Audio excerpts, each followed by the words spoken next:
us to our room. He'd be the voice of doom. He said that we would thank him later. All day he was solid as a rock, but by 8 o'clock we'd be grumbling. One night my brother Joe and me climbed down the family tree that grew outside our bedroom window. We ran though we knew we couldn't last, running from the past, things that we were born to be. Looking back, it's so bizarre, it runs in the family. All the things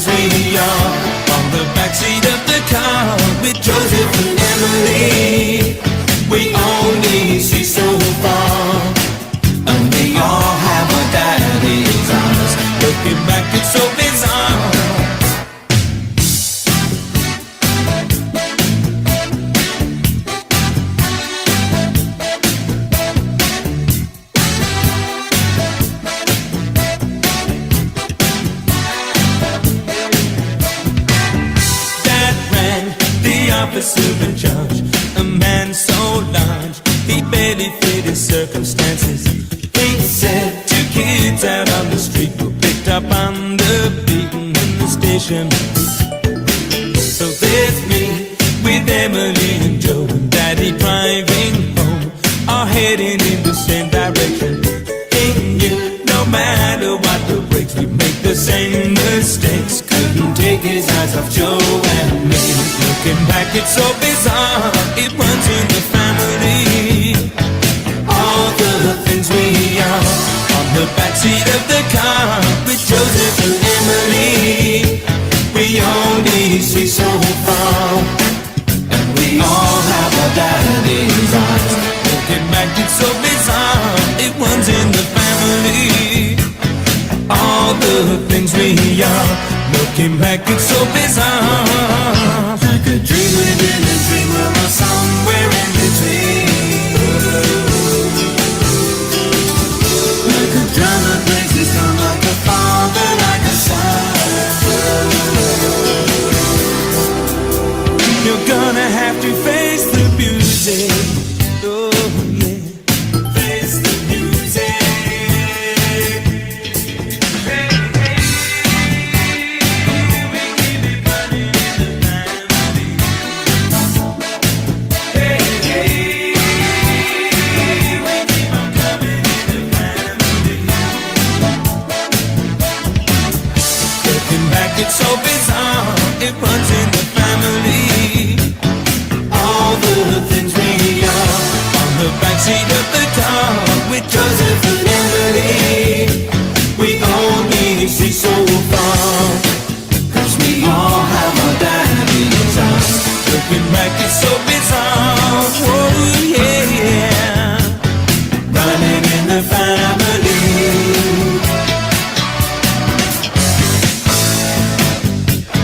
Running in the family. And we all have our daddy's eyes. Looking back, it's so bizarre. Whoa, yeah, yeah. Running in the family. Okay, welcome in everyone. Hey, let me see if we got this. Welcome in, and let me see if the sound is okay. Please let me know in the chat if the sound is happening. I just want to say hello. It's Friday, September 13th, and we're heading towards Saturday. So welcome in everyone, and I'm going to say hello to you once I get my sound check confirmed here. I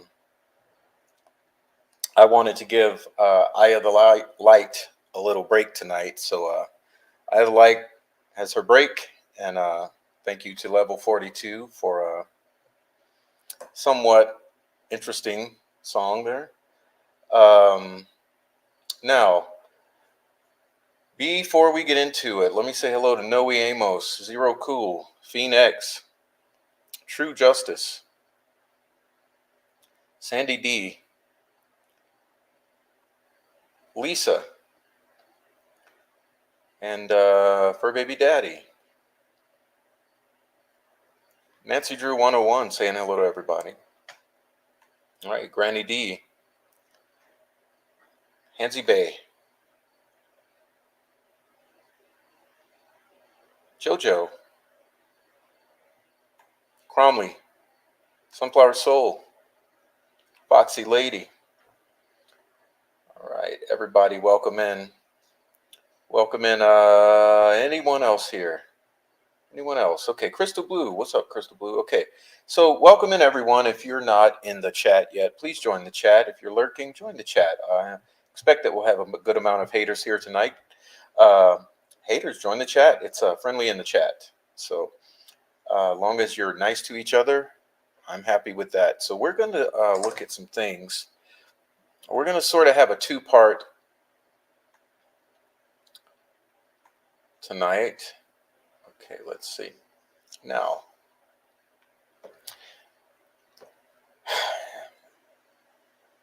difficulty explaining things. Yes, okay. So the two-parter will be like this. We are going to take a look at some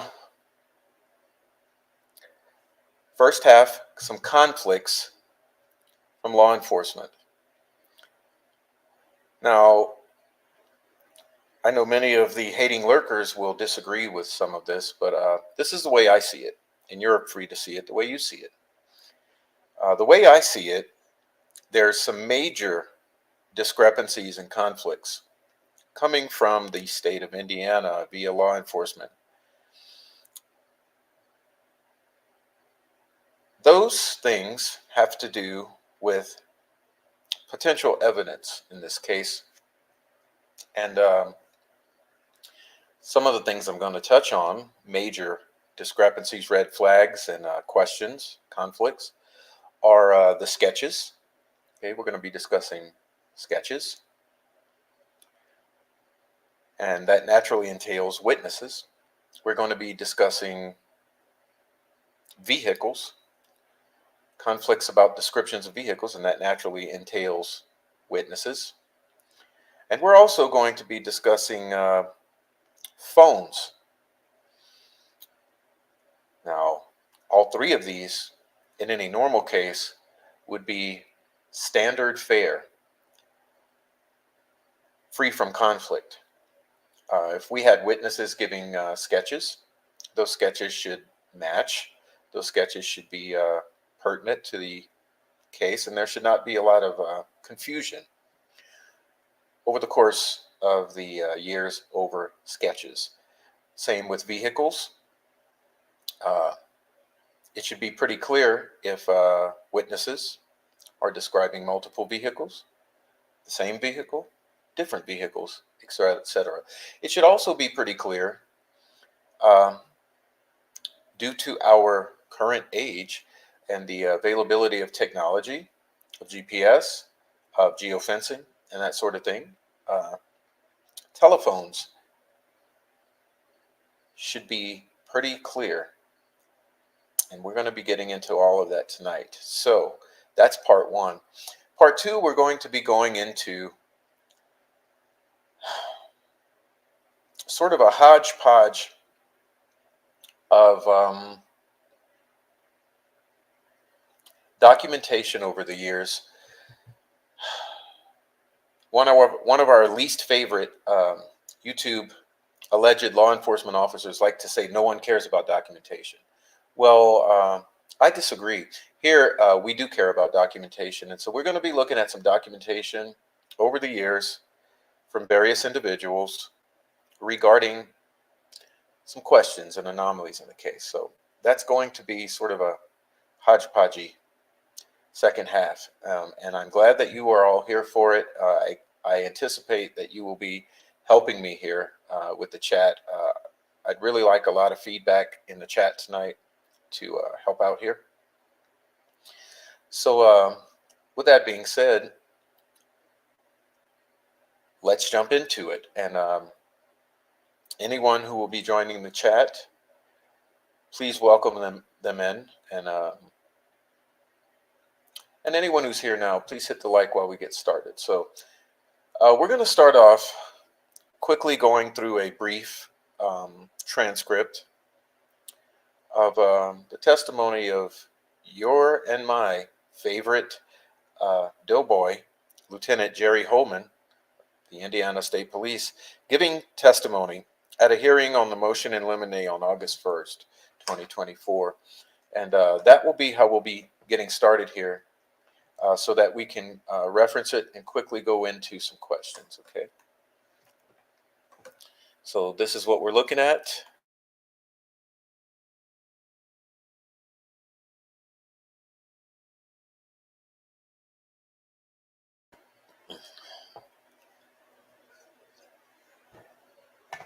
All right, now let's get moving. Let's see. I'm going to try to open up my device here. Take a look at what we're looking at.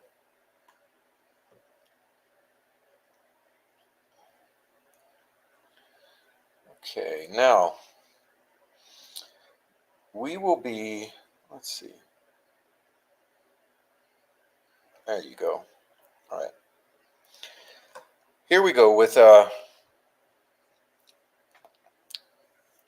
The testimony of Mr. Jerry Holman.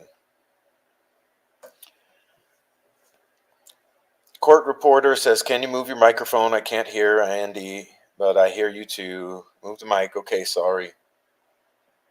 Oh, he's got his computer. Yeah, thank you. I'm going to hand you UU and VV. Can you identify those for me, please?" Okay, so here we're getting started. Everyone, hey, look, grab your drinks. No, honestly, grab your drinks.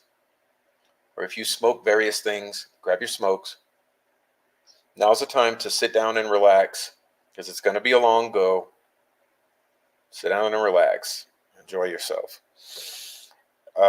Those are sketches 1 and 2. Okay. Which one is sketch 1? Depends on which one was released first to the media. Yes. This would be the first one that was identified by the number, or I think there's a number. Confusion from the jump, you see. Okay. You want my glasses? I mean, look, it's a circus. It's a circus. You want my glasses? I got some. Where's the number at? It's the exhibit sticker. So he says, okay, yeah, UU. And there's a bunch of numbers, but yeah, it's UU. UU is what? The first sketch released. Okay, so we'll call that the old guy sketch. Okay.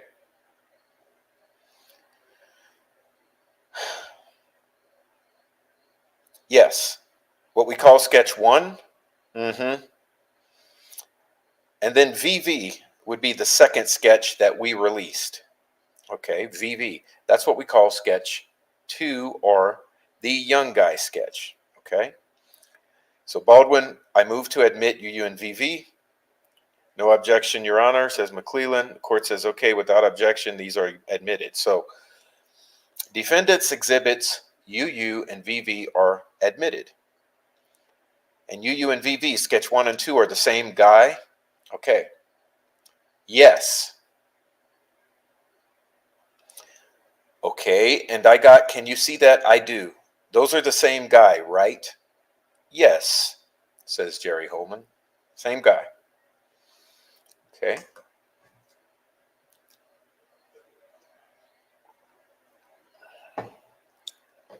And just so the judge is clear, sketch 1, which is this guy here, the old guy sketch, that sketch is made by Sarah Carbo's description of what she saw, correct?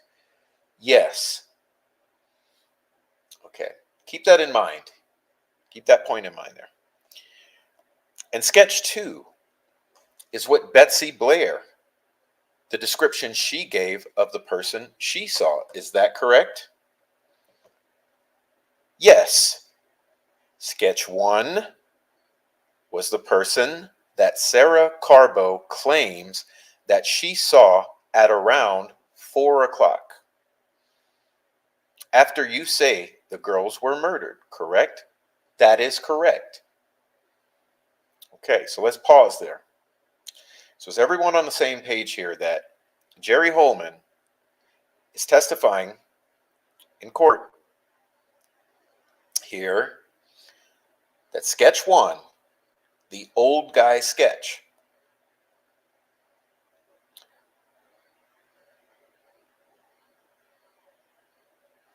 is made by Sarah Carbo's description of what she saw?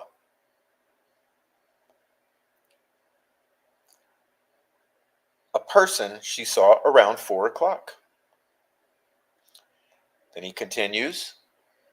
Okay, and sketch 2 is the Betsy Blair sketch. Who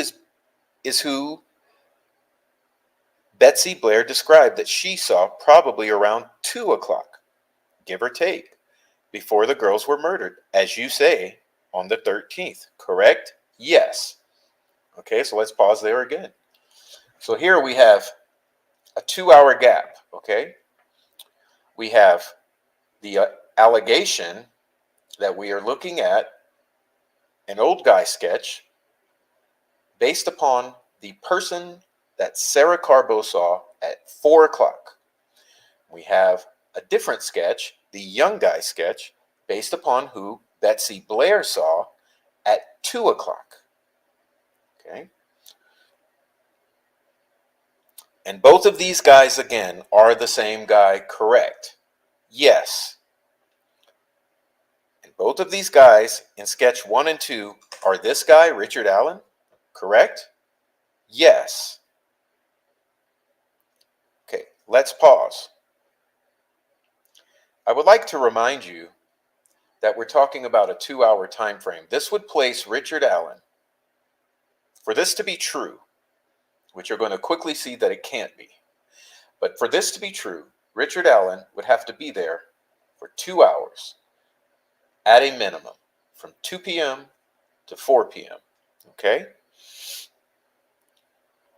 Now, but they don't look alike, do they? Holman says they have similar features, but one looks younger than the other. Yes.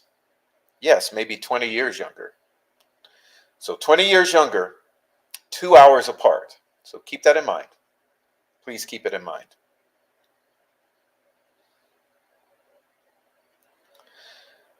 Okay, and it's fair to say that you need these guys to be the same guy for your timeline to work. Would you agree? The evidence indicates that they're the same guy. Okay, I understand that. Yes, but that's part of your theory of the timeline is dependent upon these two guys being the same guy. Sketch 1 and 2, correct? Yes. But that's not always the way that the state police viewed sketch 1 and 2, is it? I'm sorry, repeat the question.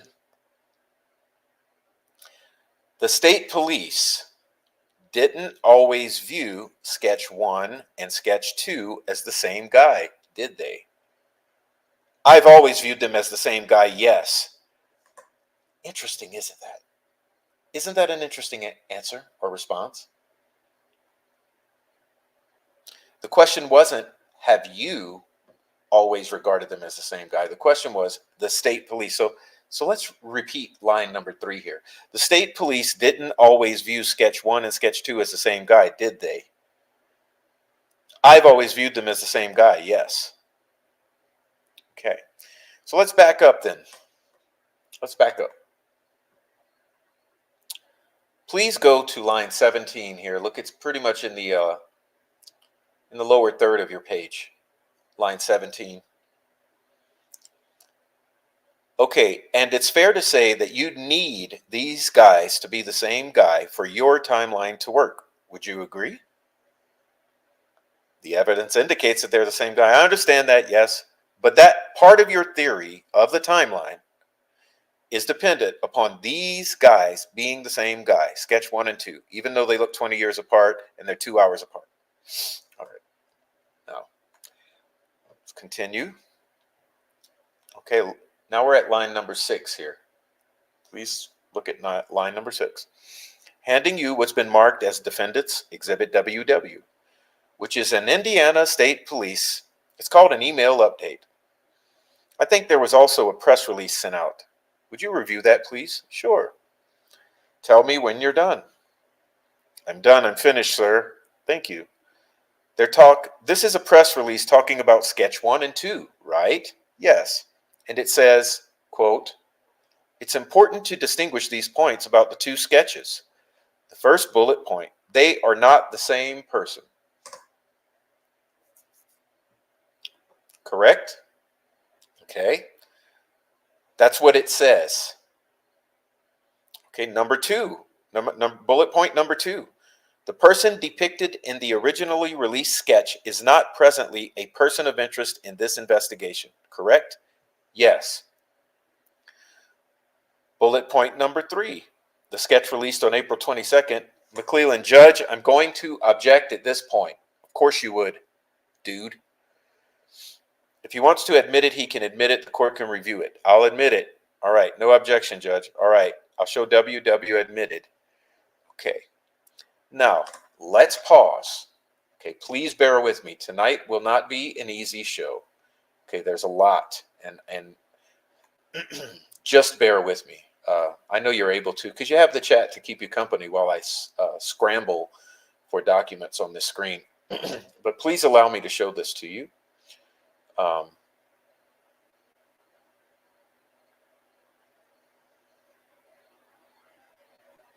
right, it's coming. It's taking a moment.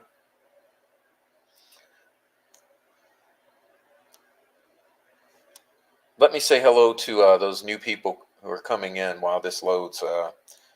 Who we have here? We have ACV. Hello. Carol. Hello. Nobody. Nothing. Hello. Linda K. Johnson. Hello.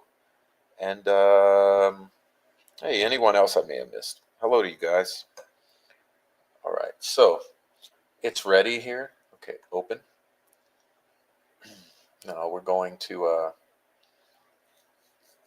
get this up for you. So we're going to take a detour at this point for you to verify that we're not BSing you. You know, for any of you who are not familiar with any of this material, we want you to be confident that, and see for yourself. I should put it that way. I want you to see for yourself.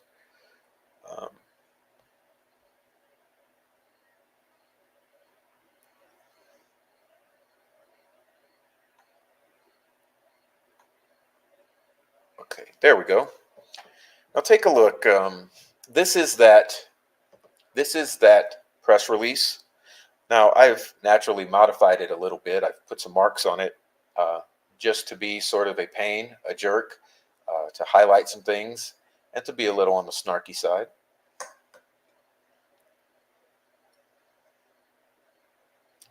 Multi-agency task force clarifies points about the Delphi murder suspect's sketches. In the early days and months of the Delphi murder investigation, information was developed about suspect descriptions. It was initially believed the sketch that has been in public view for the last 2 years of a person in the age range of 40s to 50s, okay, listen up, 40s to 50s, was a person of interest in this murder investigation.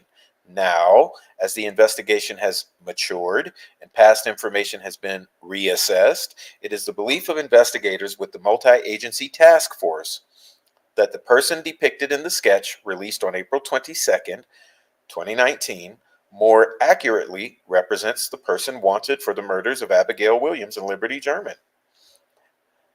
Bullet point number 1, they are not the same person. Bullet point number 2, the person depicted in the originally released sketch is not presently a person of interest in the investigation. Bullet point number 3, the sketch released on April 22nd is representative of the face of the person captured in the video on Liberty German's cell phone as he was walking on the high bridge. Bullet point number 4, the person in the sketch released April 22nd is described as having a youthful appearance, but could fall in the age range from his 20s to 30s. Bullet point number 5. This person's appearance could look different today if he has grown a mustache, beard, or let his hair grow longer or cut his hair shorter than depicted in the sketch. Members of the Delphi community should reflect back on people they know in the community that look similar to the sketch released on April 22nd, 2019. Especially if that person has changed their appearance since the murders occurred on February of 2017. Okay, now some points from here. We got major points. Point number 1, the original age range of the old guy sketch, the first release sketch, was a gentleman in his 40s to 50s. Not the same person, not presently a person of interest. Okay? Seen at 4 p.m. The person in the sketch released in April of 2019 is described as being in his 20s to late 30s. Seen at approximately 2 p.m. Okay, this is an official release of the Indiana State Police on April 24th, 2019. Okay, let's get back to this.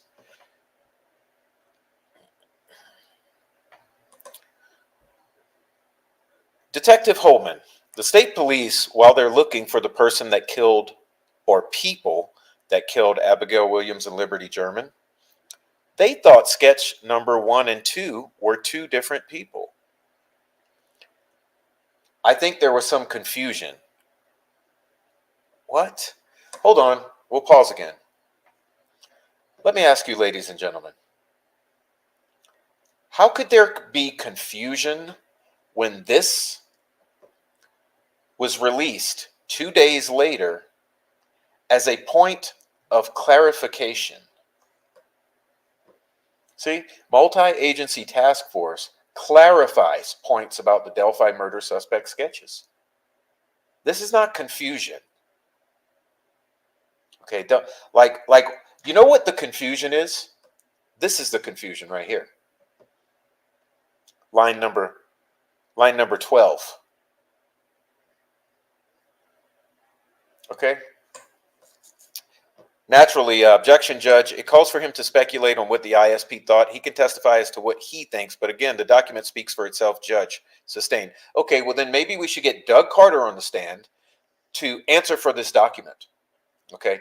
Who's going to answer for this document and what ISP? Who can speak for ISP? That's the question.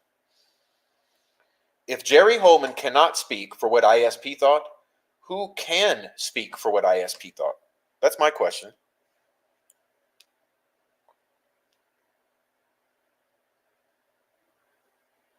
This is authored by Riley and Burston. If you see the bottom of the page, the extreme bottom right of the page, it says Riley and Burston. Okay, do we have to subpoena Riley and Burston? Doug Carter, the current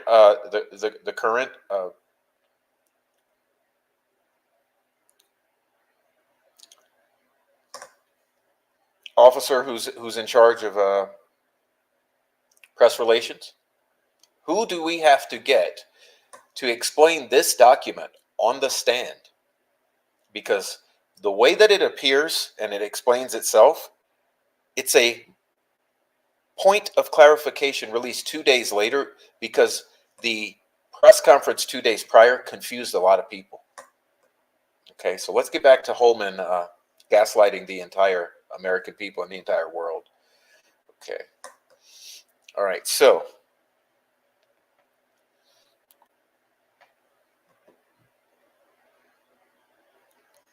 the press release that you read indicates that these are two different people. Objection, asked and answer sustained. Okay, so they're not going to allow it to be discussed. Do we get it? Do we get it? So we cannot even discuss the sketches? Oh, well, don't worry, we'll be discussing it. Okay. After Richard Allen was arrested, sketch 1 and sketch 2 were considered to be just one person. Richard Allen, correct? Yes. No other questions.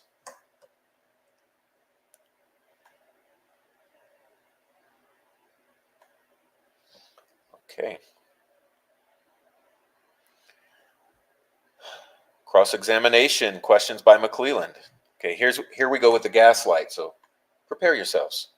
Now's the time to take a sip.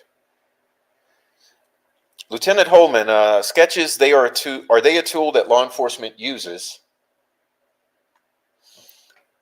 to identify possible suspects in a crime? Yes. And are you aware in this offense, my understanding is that Miss Carbo and Miss Blair, they didn't want to do a sketch, but they were pressured by police to assist in the investigation. Is that a true statement? Yes. That's called getting ahead, because there was a lot of pressuring, and Blair and Carbo were not the only two pressured. Okay. I'm going to show you a receipt very shortly regarding Miss Rayleigh Voorhees, who was also pressured over sketches. Okay. Anyhow, let's read it again so that you can understand that the state is admitting that Miss Carbo and Miss Blair They didn't want to do a sketch, but they were pressured by police to assist in the investigation. Is that a true statement? Yes. Okay.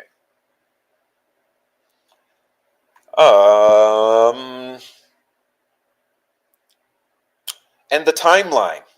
They asked you the question, the timeline is dependent on the sketches. That's not a true statement, is it? Our timeline isn't dependent on those sketches. No, it's dependent on the people that saw those people that they sketched. So witness testimony, yes. Well, that's interesting, because if your witnesses are seeing different people and not agreeing upon who they saw, then how is your timeline accurate, sir? Okay. But before I continue, you're going to be realizing that our witnesses agree on nothing in this entire case. You're going to see that very shortly. It's coming up in tonight's presentation. So haters, get ready to be pissed. All right. So, okay. And then the last question he asked you was, once Richard Allen was arrested, it was ISP's view that these two are the same people. Has it always been your view that those two sketches, or that those sketches represent the same person? And Holman says, yes, sir. Well, he had already said that. Okay. All right. Now, let's see. So ISP's view may be different. Your opinion is that those represent the same person? Yes. Oh, well, that's interesting then. Maybe we need ISP's opinion. Okay? Maybe we do. Because this shit, it ain't adding up. It's not making sense. All right. So, let's go ahead and put on our big boy undies and move on.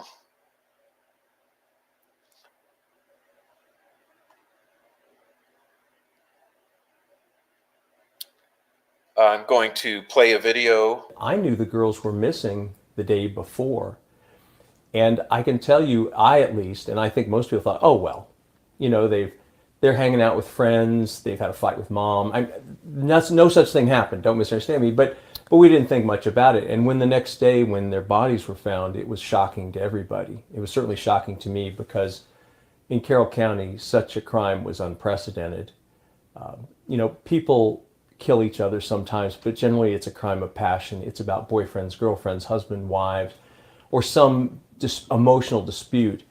We've never had, in my time, I was first prosecutor in 1987, we never had a murder in a robbery or a random murder. You know, we had drunk driving deaths, we had murders of husbands and wives, but nothing like this. And so it was tremendously shocking. And the outpouring of law enforcement support was incredible then, because not only did the FBI come in extreme numbers, but the law enforcement, the police departments of the surrounding counties, the sheriff's departments, the city police departments, they all sent detectives. And in those early days, there were plenty of leads, you know, but there was no great lead. You know, people have asked me sometimes, was there a point where y'all knew who did it, but you couldn't prove it? No. When I was involved, that point was never reached. There was never a time where we thought, this is the person, we just don't have enough to charge. But there was so much physical evidence at the crime, and the crime had been found so immediately after it had been committed, that it's the sort of thing that experienced law enforcement officers, experienced investigators all believe, well, this is going to be solved really quickly. And normally it would be. It's shocking to me that it hasn't been solved today. In today's world, we have cell phone evidence and we have DNA evidence. But if you had been a police officer in 1960 and you had arrived at this crime scene with the traditional physical evidence that was there, and then not to mention the fact, of course, we had video and audio of the person I think certainly killed the girls, you would be certain you were going to catch them within 48 hours. So when you add in the fact that we have evidence today, or we have investigatory methods that we didn't have in the 60s, all police officers, I believe anybody who was involved, I doubt anybody in that first 24 hours had any doubt it was going to be solved within 2-3 days. And just from the evidence at the scene. yes, yes. The circumstances of the crime, yes. Mm-hmm. And, then after that, what happened was they developed a system where when there were tips or there were hints or there were reason to believe somebody was in the neighborhood, they would assign, we had so many officers working on it that the guys they give them sheets, in effect, go find these people and interview them about where they were that day and so on. And so there was this unbelievable manpower, totally unprecedented in my experience, working on this and enthusiastically and passionately. And I would have been certain, if you had asked me at the time, I said, oh, next couple of days, they're going to find a suspect and action's going to be taken. Not because I had any particular feeling about a particular thing, it's just because of the circumstances of the crime. At the scene. Yes. I've told people before, there were times in those early days, it'd be late at night, and guys wouldn't go home because they thought, no, we're going to go out and do this, and then we're going to solve this, because that's the perception everybody had. Not because we had necessarily a really good lead, just because it just seemed like, well, of course this is going to be solved. The location is it's not a tourist attraction or anything. If you weren't from around here, you'd have no reason to even know such a place existed. The trail actually terminates at the bridge. The girls had gone out because it was a beautiful day, 52 degrees, as I recall, in February. They just decided we're going to go out for a walk. And I remember at the time I would see on the internet or nationally people saying, I can't believe those girls were out there, as it was the wilderness. You could walk from my office downtown out to where they were in 20 minutes, maybe half an hour tops. And you could drive there in 2 minutes, 3 minutes.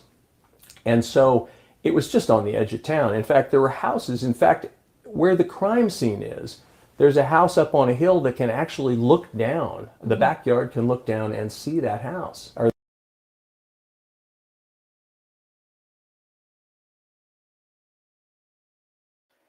Okay, sorry. I didn't want to stop him, but I want you to hear that very clearly, okay? The crime scene, I should say. And so the idea that they were someplace down and see that house, or that the crime scene, All I right, should let say. me back it up. Sorry, And I messed up. I want you to hear this clearly. Town. In fact, there were houses. In fact, where the crime scene is, there's a house up on a hill that can actually look down. The backyard can look down and see that house, or the crime scene, I should say. And so the idea that they were someplace dangerous, I wouldn't have hesitated to have my child at that age to be walking out there. That's another thing that's shocking about the whole thing. Well, I guess I fear at this point that the most likely thing is, and this is a terrible thing to hope for, is that some other crime would be solved, and the person, as has sometimes happened in the past, the person would say, oh, I committed this crime in Delphi also. I started to say, on the one hand, because it's not a very famous kind of place, I always tend to think it was a local person. But the fact that it's not been solved, and the fact there doesn't appear to be any motivation for it, it appears to be a serial killer type of thing. I'm not saying it is, I don't know, but makes me wonder if it wasn't a random act by somebody who isn't around here all the time. But I don't know. I mean, I'd like to tell you I have a strong feeling about that, but I don't. Early on, I would have said, well, it's surely somebody local, because who would know to be out there? Why would you be out there? Why would you even expect to find any other human beings out there in February? It's broad daylight. This is something that needs to be emphasized. This is not like these girls were in a back alley. All right, I want to reiterate that too. When I visited, I had the same feeling. It's broad daylight. Absolutely no way. Okay, broad daylight. But let's continue. Middle of the night. They're in broad daylight in Carroll County, Indiana. The FBI doesn't necessarily have jurisdiction. All right, so I'd like you to understand that he made the statement in there that the girls were found so immediately after they were killed. Did you guys hear that?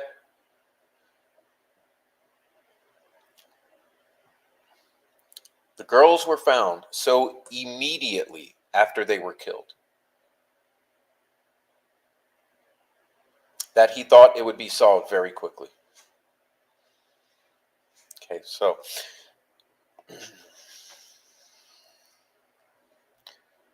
now, doesn't sound like our crime, right? Because if Richard Allen kills these girls at 3:30, they're not found until 12:15 the next day. How is that immediately after they're killed? Good point. Good point. Maybe he means immediately after staged, or maybe they were found immediately after they were killed at daybreak. Were they killed near daybreak, 4 a.m., and where they may be found at 5 a.m., and it's all been a lie? I don't know. I ask questions. These are questions, but let's continue. Right here. Okay.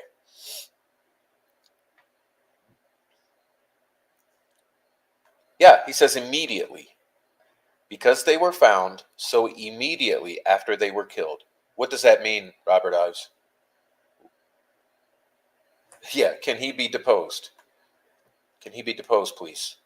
Baldwin Razi, can you please depose Mr. Ives? All right, here we go. This is what I showed you. We're just going to go quickly, just go back over it. Sketch 1, made by Sarah Carbo, what she saw. Sketch 2 by Betsy Blair. Okay, Sarah Carbo saw at 4 o'clock. Betsy Blair saw at 2 o'clock. Okay. Going back to, we didn't always see them as the same guy, did we? Okay. Press release, right?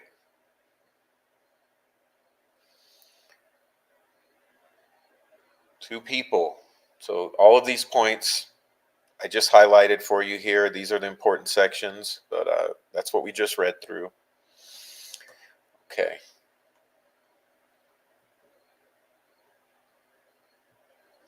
So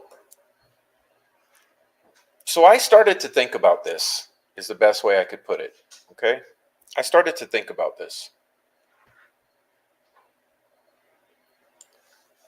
And I thought,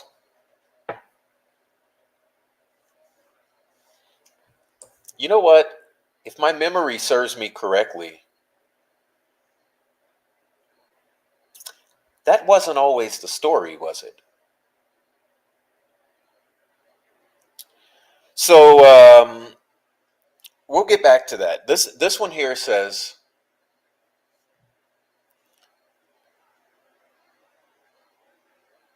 now we're getting to something else. Okay. Which is the phone coming on?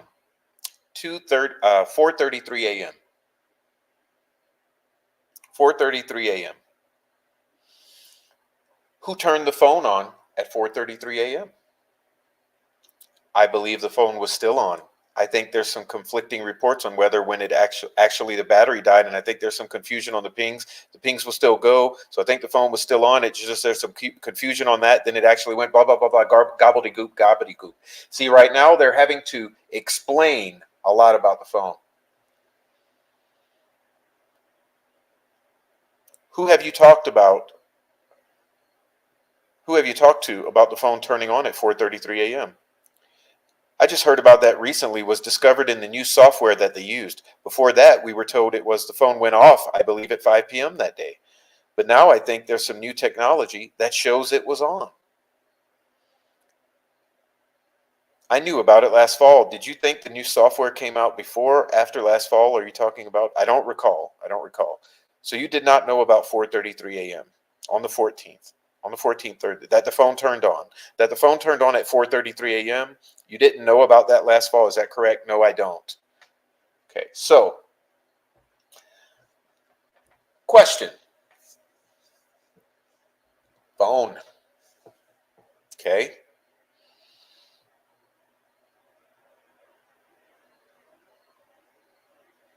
Phone. Did the phone turn off? Did it not turn off? Did it turn back on? Did it not turn back on? we seem to have some conflicts, some attempts to explain what is not logical. Okay, but we'll be coming back to that. Let's see. Right now, I want to pull this. This is something we just talked about. We're doing friendly reminders right now. That's what we're doing. This is another excerpt. All right, is there a phone or a picture that you learned of that you could not find on Liberty German's phone? Yes. This is Christopher Cecil. What was that? That was the picture of Abby Williams walking across the bridge, and it's kind of taken off, like off at an angle, and that was posted on her Snapchat account. So my understanding from social media is that's what it was, and I was asked to try to see if I could find that by the investigators. And could you find that? I could not. So do we have a second phone or a third phone? Question. Could that be a reason McClellan did not want the geofencing referenced?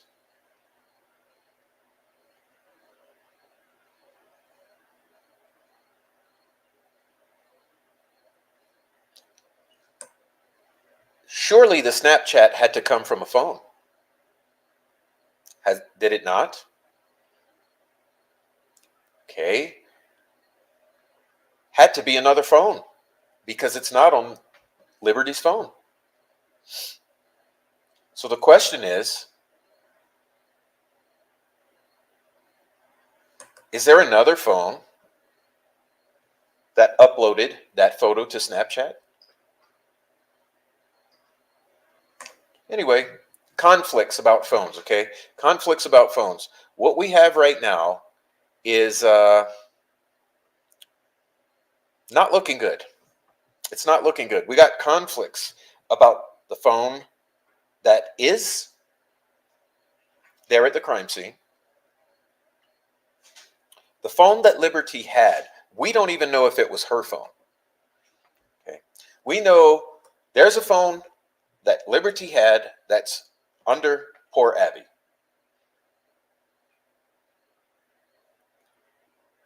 The phone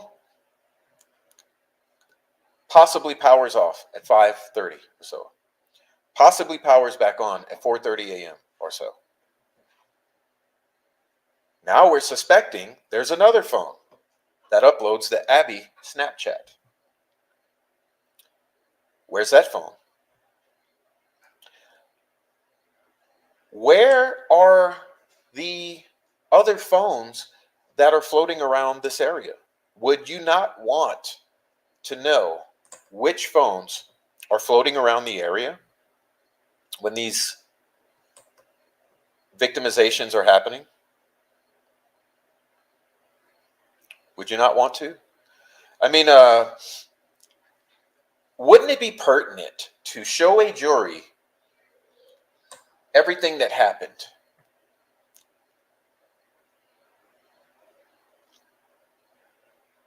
Well, it would be, unless there's a problem with 1, 2, or 3 of those phones in that geofence. Because the gaslighting about distracting the jurors. Okay, let's get to the gaslight so I don't have to curse people out, because I'm trying to use nice language. Okay. The current gaslighting that's going on says this: any referencing at trial that is not relevant or confusing or may mislead the jury about geofencing will not be allowed. Well, question. How would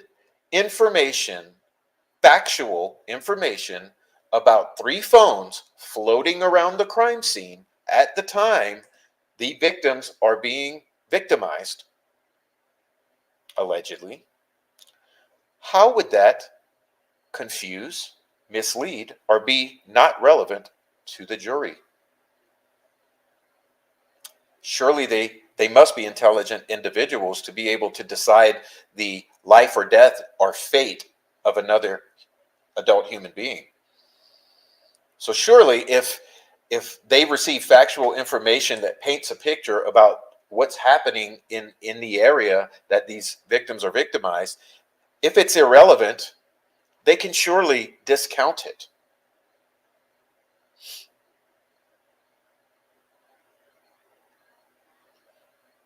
But the gaslight is that geofencing is inaccurate. Geofencing is confusing. Geofencing is misleading.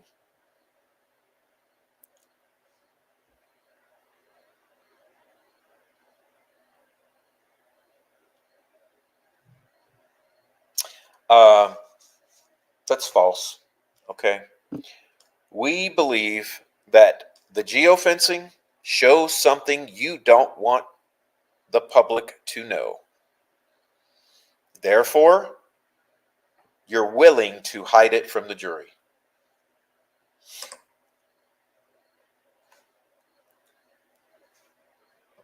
But the question is, and the question remains,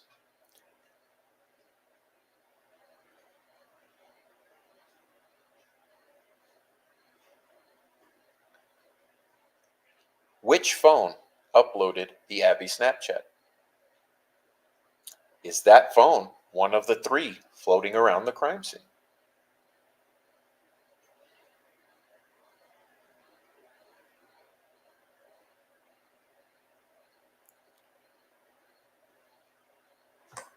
All right, so sorry to delay. Let's continue.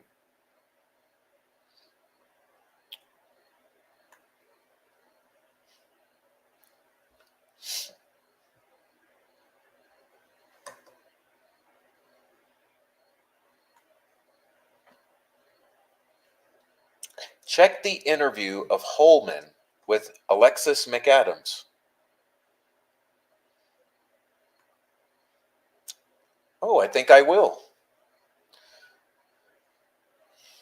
When people come forward that mentioned, because that sketch behind you is pretty detailed, like we said, and the guy that did it is obviously unbelievably talented, because maybe he didn't have a bunch of information, but it's unbelievable what they could come up with, right?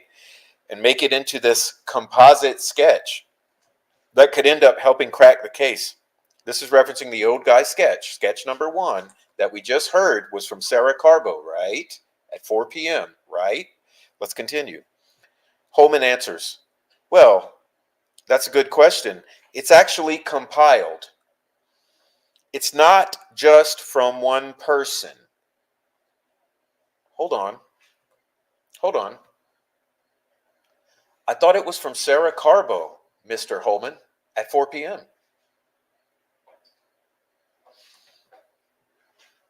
So we've had several people say that they saw the person that we identified through the video,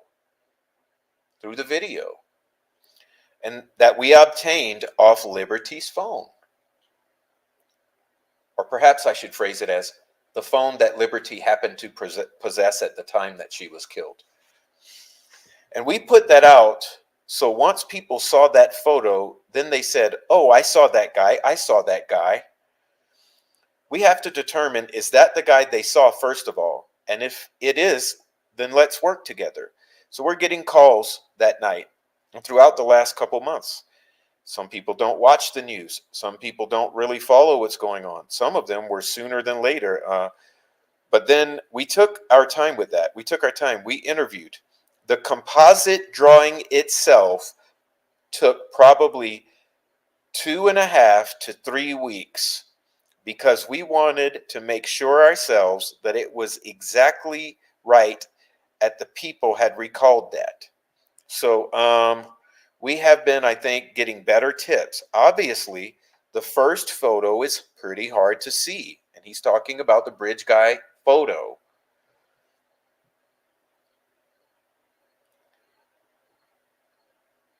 It's pixelated pretty bad, and it's pretty detailed. And this is pretty detailed, talking about the old guy sketch. We want to make sure that people No, this might not look exactly like the person, but it's going to have similar facial features.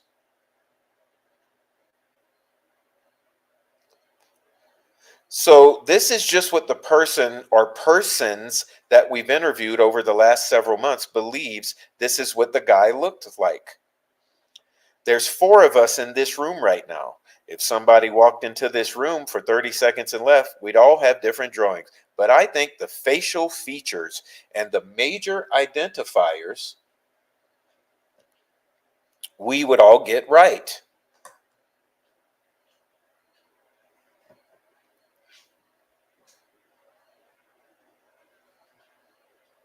So that's what we're hoping, that this gives us a little more guidance, a little more not as vague, and it's helping. We're getting better tips. We're still getting some not so good tips, I would say, but we're getting a little better tips from this composite drawing.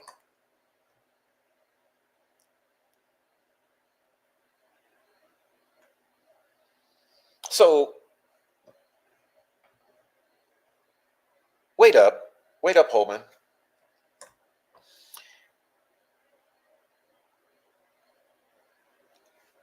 I thought that you said that this is the drawing that that Sarah Carbo produced at 4 p.m. The person that she saw at 4 p.m. You know what? I don't want to rush through anything. Let's go back through that. And just so the judge is clear, sketch 1, which is this guy here, that sketch is made by Sarah Carbo's description of what she saw, correct? Yes. Sketch 1 was the person that Sarah Carbo claims that she saw at around 4 o'clock after you say the girls were murdered, correct? That is correct.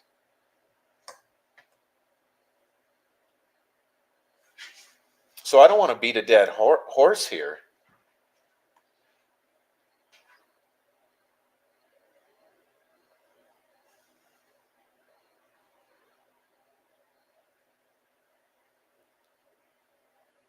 I don't want to beat a dead horse, but looks like there's some conflicts here. But let's continue because they continue. Holman, yeah, I would say that's a good statement. Okay, so the statement was, is it a few people kind of possibly that saw him, or was there more than a couple that called in? He says, yeah, I would say there's a pretty good statement. There's more than a few that said they saw him. Now I guess we have to determine there was other people on that trail, or they actually seen that guy is responsible for this, or they seen somebody else that was just out there walking. Okay. Now we're going to go to a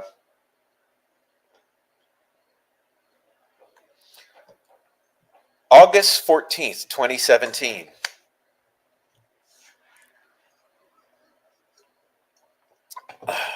Okay.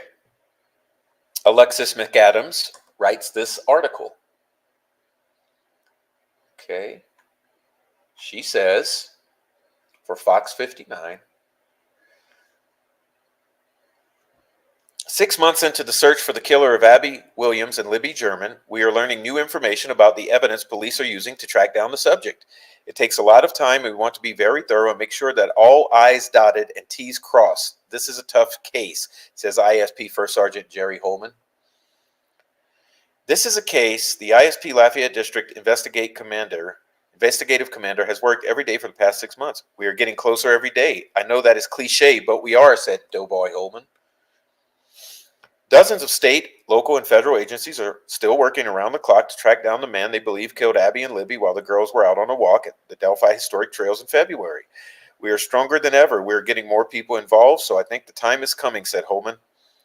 Police tell us they have conducted hundreds of interviews, followed up on thousands of leads, served dozens of search warrants to find clues that the killer may have left behind, including DNA. At every crime scene, you're going to have DNA. We're still working on identifying all of the DNA that we have there. Along with DNA evidence, police also have the suspect's voice. Police tell us Libby recorded the killer's voice on her cell phone. telling the girls to go down the hill. Investigators say she hit record after he approached them near the Monon High Bridge. Near. Interesting. Sergeant Holman tells us investigators have more audio from Libby's phone, which was found with the girls at the crime scene. It does not appear to be anything more than some discussion between the girls. We have only released a portion of it. There are some others we think could help us, but again, protecting the integrity of the investigation is key, so we cannot release everything because there are certain people that know the details, and if we release it all, then we get into false confessions. Oh, Holman, you were worried about false confessions in 2017? Odd. What are you worried about now? Sergeant Holman tells us several people have come forward and said they saw the killer walking on the trails the day Abby and Libby were killed. Those people helped develop a composite sketch that was released last month. We have to go off the evidence that we have. The composite drawing, the video and the audio, said Holman. As officials work to process the evidence, ISP has a group of detectives interviewing and re-interviewing people in connection to the case. This process is to ensure the investigators do not miss anything along the way. Is there anything that we did or did not do to jeopardize the case? No, said Holman. Oh, listen to that. That's himself. Is he laying the groundwork knowing that? Didn't he know at that point that they deleted the entire first week of interviews? Did he not know that yet? Were they not listening? Were they not trying to go back and listen and investigate those people they talked to in the first week? They had already forgotten about it in August. Is there anything that we did or did not do to jeopardize the case? No, said Sergeant Holman. Boy, that's some PR for you. Okay. The main focus for investigators is to get the killer off the streets, bring closure to Abby and Libby's families, and do justice to the girls. Is it? I still believe that someone knows what happened. So do I, Bubba. And won't come forward, and we wish they would, because this person is probably going to do this again. I don't think so, because it was a hit. All right. Fox 59, police release sketch of man accused of murdering Delphi teens. Liberty German and Abby Williams, July 17th, 2017. Okay. By Fox 59 Web. More than 5 months after the disappearance of 14-year-old Liberty German and 13-year-old Abigail Williams,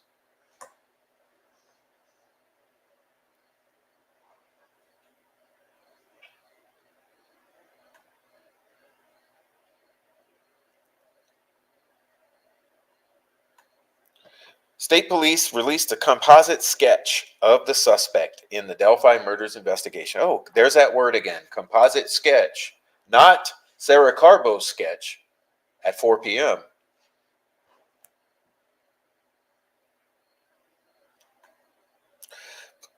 But a composite sketch. By that time, they had also lost the 2 months of DVR data too. Oh, that's, you know what? Come to think of it, you're right about that. 70 days, including the entire first week of interviews. But the talking point here is there anything that we did or did not do to jeopardize the case? No. Continuing, police say they hope the sketch will help clarify some pictures that were previously released regarding the investigation and the man on the bridge. Police say the sketch of the subject is based off witness tips, including one woman who told police she saw this man near the Delphi historic trails the day Abby Williams and Liberty German were murdered. That must be Sarah Carbo then. Who are the others that allegedly saw this old guy? We feel this is very important because it actually gives a better view of the person in the picture that you see down below. Sergeant Kim Riley said at a press conference on Monday morning, it shows a little more facial features and gives you a little more information on what we're looking at, who the suspect might be. And that's why we feel that it's very important that this picture is out there at this time. You know, the sketch that doesn't match the young guy sketch and that's 20 years older and 2 hours apart. Yeah, that one. Police say it's very important for the public to focus on the facial features. Really? Well, why don't the facial features match on the two different individuals in the two different sketches that are 2 hours apart and 20 years apart? What's with the number 2 here?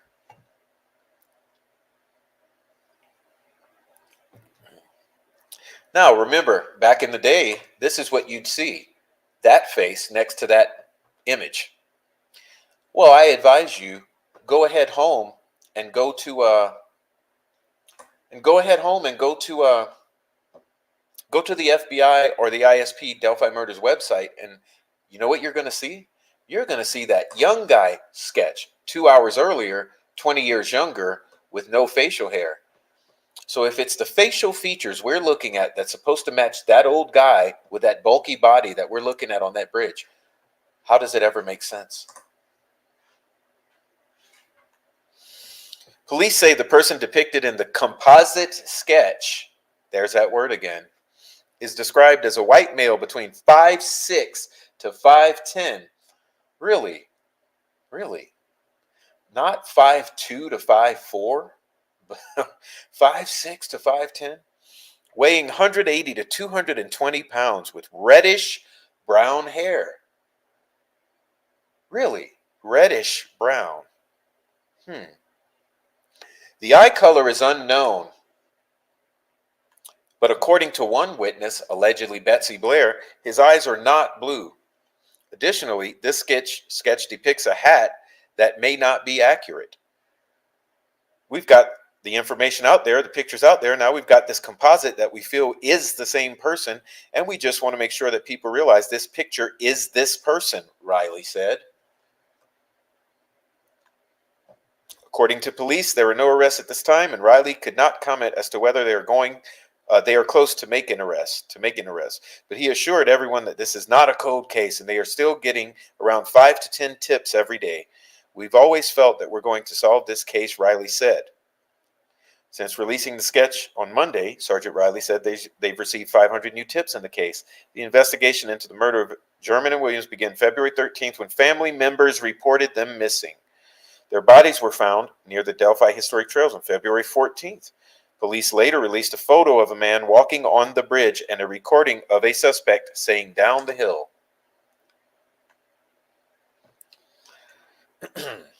Just last weekend, a softball tournament was held in Battleground, Indiana, in memory of the girls. Proceeds, yes, lots of monies over these years, from this tournament are going towards a new sports complex in their honor, which also constantly makes tons of money, but other subject totally. All right, now, like everyone to stretch, might be a good opportunity to stretch. We're shifting gears momentarily. Okay, we're gonna shift gears a little bit.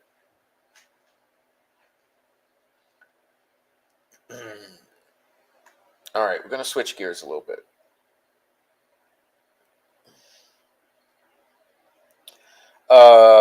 Here we go.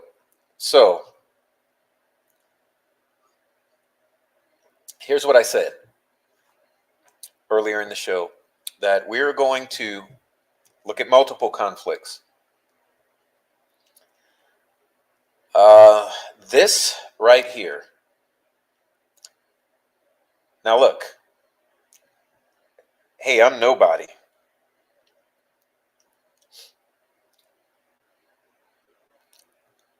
I'm just a dad,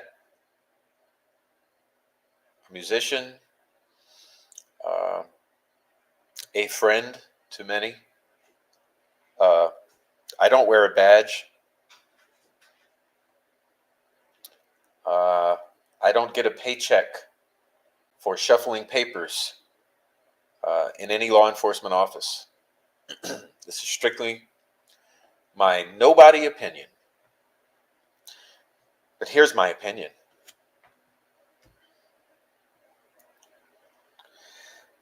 Not only do you have multiple descriptions of multiple individuals out there that day,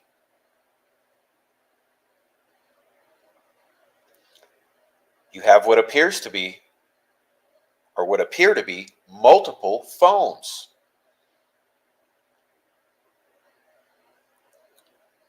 Which one would assume are held by multiple individuals out there that day.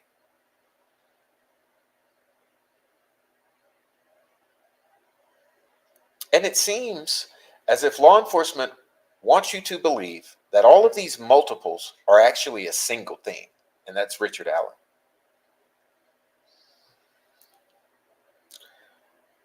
And that goes for this too. Here, in my opinion, you're looking at multiple vehicles, and I'm going to explain to you why. But what you have here are multiple descriptions of multiple vehicles. However, law enforcement is trying to squish those all together like Play-Doh into one ball. One ball that becomes Richard Allen's vehicle. Let's read here from Tony Liggett. Betsy advised, when she was leaving, she noted a vehicle was parked in an odd manner at the old Child Protective Services building. Question: what do you notice about that highlighted phrase?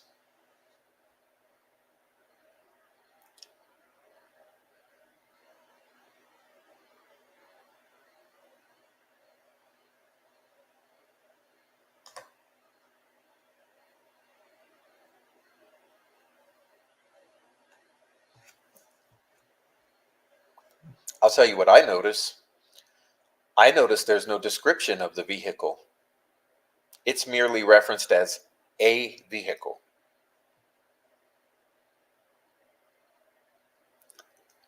Do you know why? Would you like me to speculate as to why?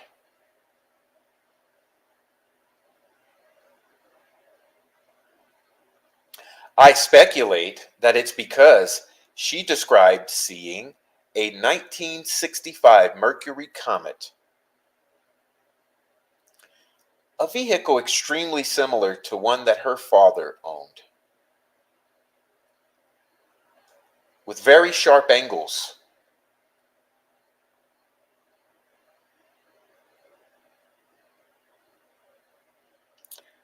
"1965 Comet," you have to understand, weighs 1,000,000 pounds, right? You know those old cars. They're heavy. They're heavy. They're substantial vehicles. They're very long vehicles, very angular. They're made of steel. Very large windows, very identifiable. Her father owned one, and it was similar.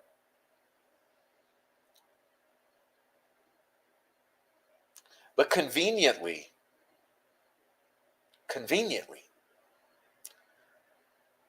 when crafting this document, those details are omitted. It simply becomes a vehicle.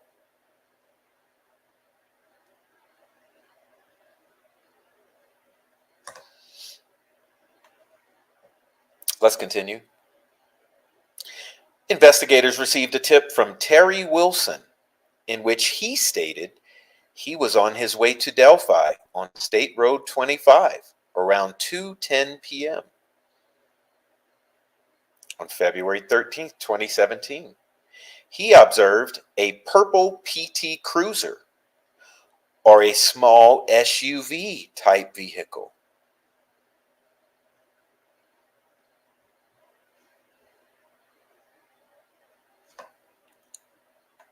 Now,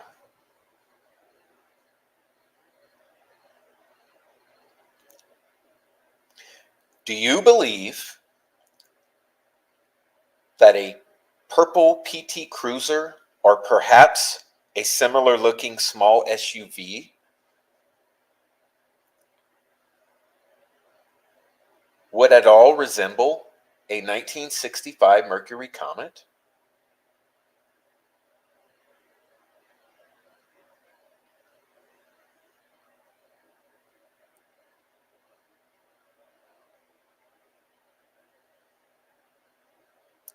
He goes on to say that they both drew diagrams of how these vehicles were parked being witnessed approximately 4 minutes apart, and that they generally matched. Generally matched. So they're 4 minutes apart in time. Being that they generally matched, I would say that means they're also apart in space. They're apart in space, they're apart in time. They're also apart in description. 65 Comet versus purple PT Cruiser or small SUV-ish type of vehicle. Well, then we get on to Wesley McWhirter. Sorry. I wanted to say Wesley Wickwhirter. Pardon the levity in times of stress, but let's try. Wesley McWhirter advised he remembered seeing a smaller, dark-colored car. He described it as possibly being a smart car. And this is at approximately 2:28 p.m. Again, apart in time from 2:10 and 2:14. Now, interesting though. Interesting because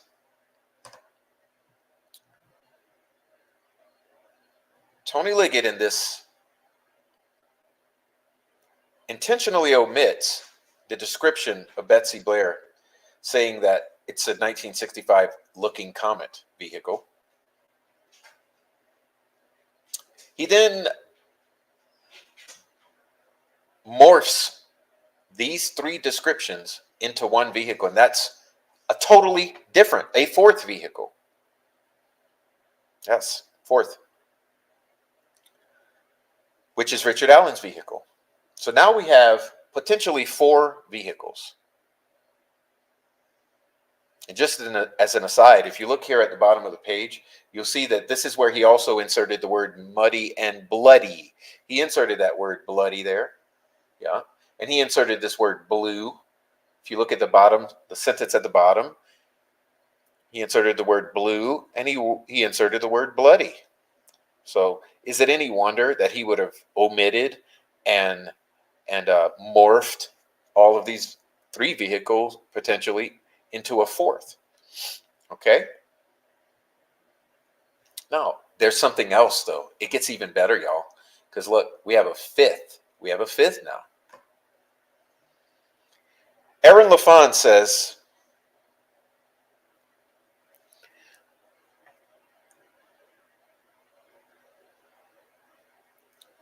they ask everybody that was there that day to give DNA.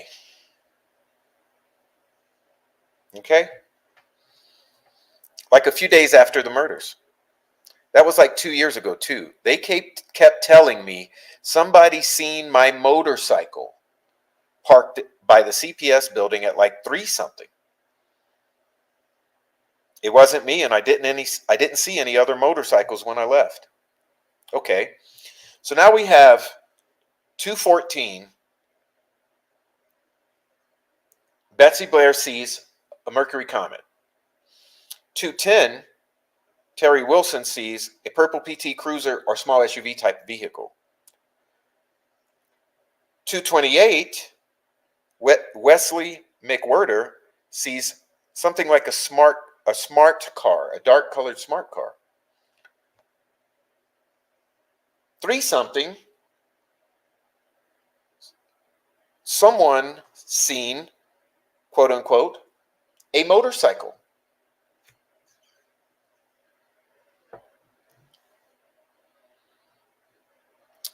It gets even worse.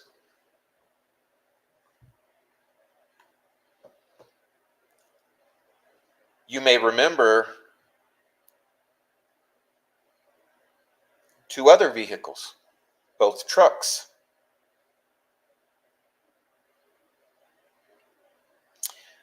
We have a white pickup truck. You guys know about that one, I'm sure. You guys very smart.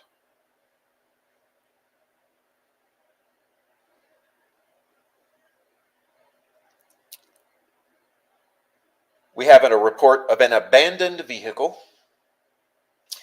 And we have this rumor about Kelsey German and a dark-colored SUV, large one, with lots of stickers. And I ask you to contemplate, just for a moment, this. Thank you, Cromley. Thank you. I ask you to contemplate this. Remember in the early days, the statements of how many people were out there? Many, many people.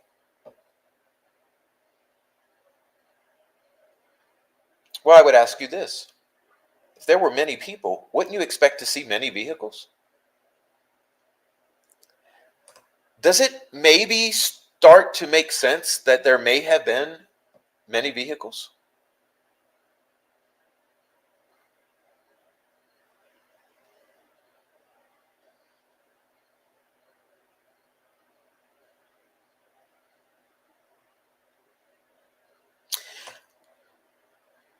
And the most odd thing, I've shown you before, in the early days, Doug Carter made the statement that we don't have any indication that he was close by where he parked a vehicle because we don't have any information on a vehicle. Okay? This is 2018. So in 2018, Doug Carter says, we don't have any information on a vehicle. Yet you had Betsy Blair, Terry Wilson, Wesley McWhirter, and some other individual witnessing a motorcycle and possibly other vehicles. So in 2018, Doug Carter says there's no information on a vehicle, but yet we have all of these potential vehicles being witnessed by all of these people.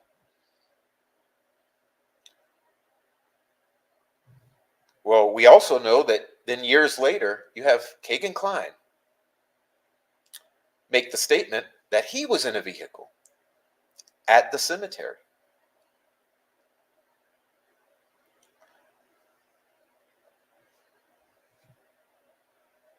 I mean,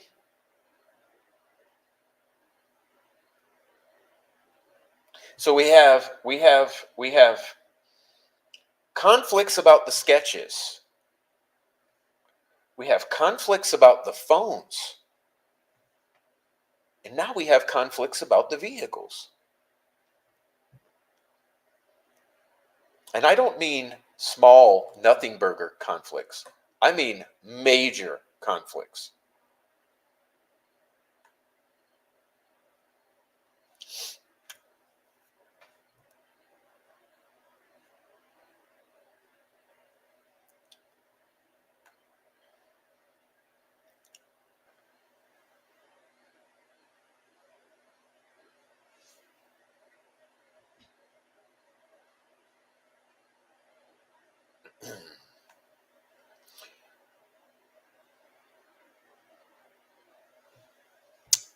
Julie Park says, the dark web makes up about 90% of the internet itself. The origin of the internet is American. The CIA has full access to the internet, including the dark web. It's literally their job. This case is global, according to Carter, and social media was the ticket. Libby Snapchat friends list shrank on the 14th. Many names were unfriended from her account from the previous day, the 13th. We also know Libby was on Snapchat that day. But was she on Snapchat when she started recording?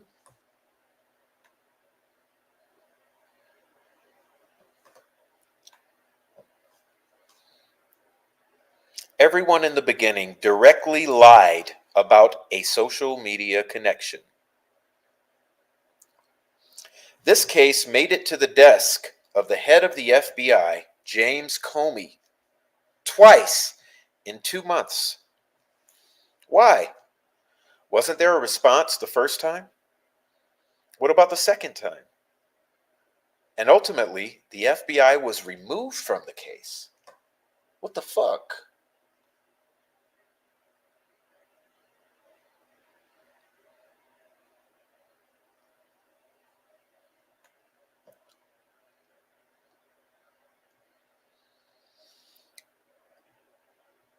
This is extremely confusing because the FBI could literally take over the case if they wanted to.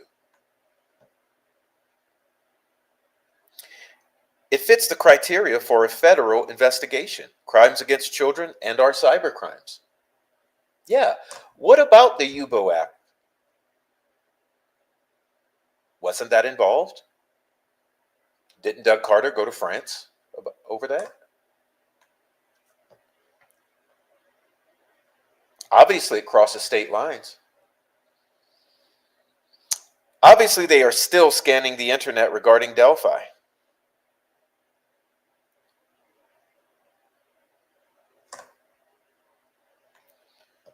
Just ask Fig or Greeno.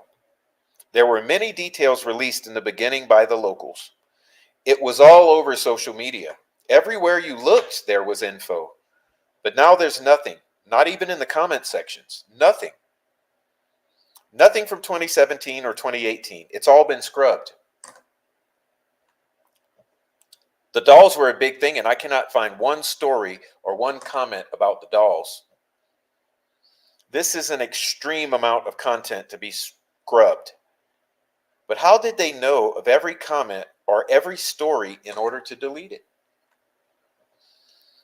Was it those 70,000 plus tips that pointed the way? Here we are over 7 years later.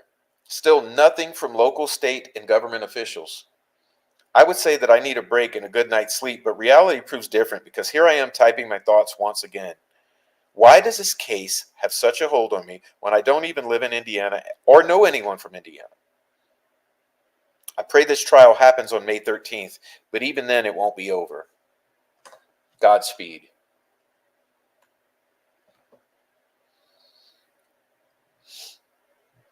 Now, this is from Liberty German.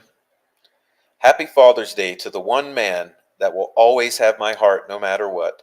I love you so much, Derek Andrew German. I'm so glad to have a dad like you. Kiss.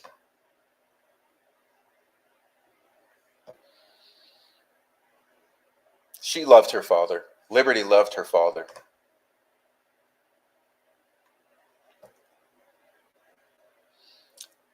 Don't let there be any doubt that Liberty German loved her father.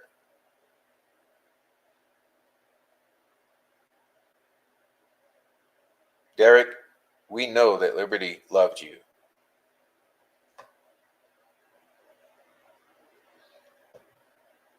And her mother.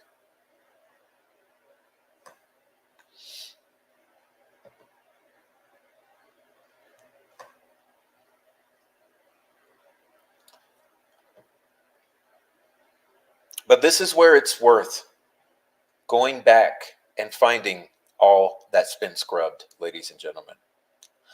Because there's been so much offered up by the community.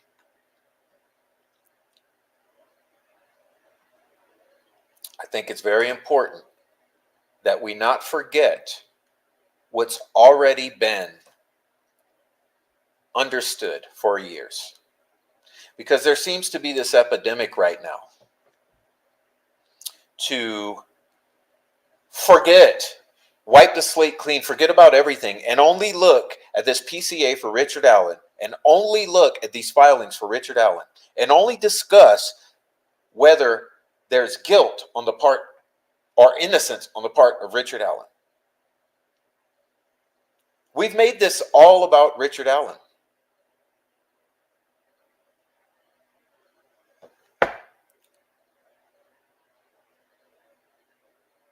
This is not all about Richard Allen. Richard Allen is caught up in this.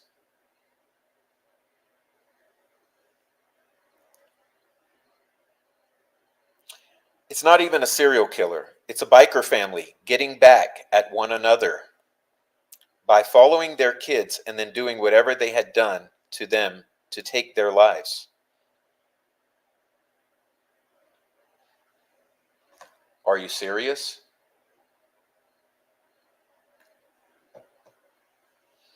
It's what I have heard in deep depth from family in Delphi. It's a very serious matter. I'm afraid they're not going to stop until more damage is done.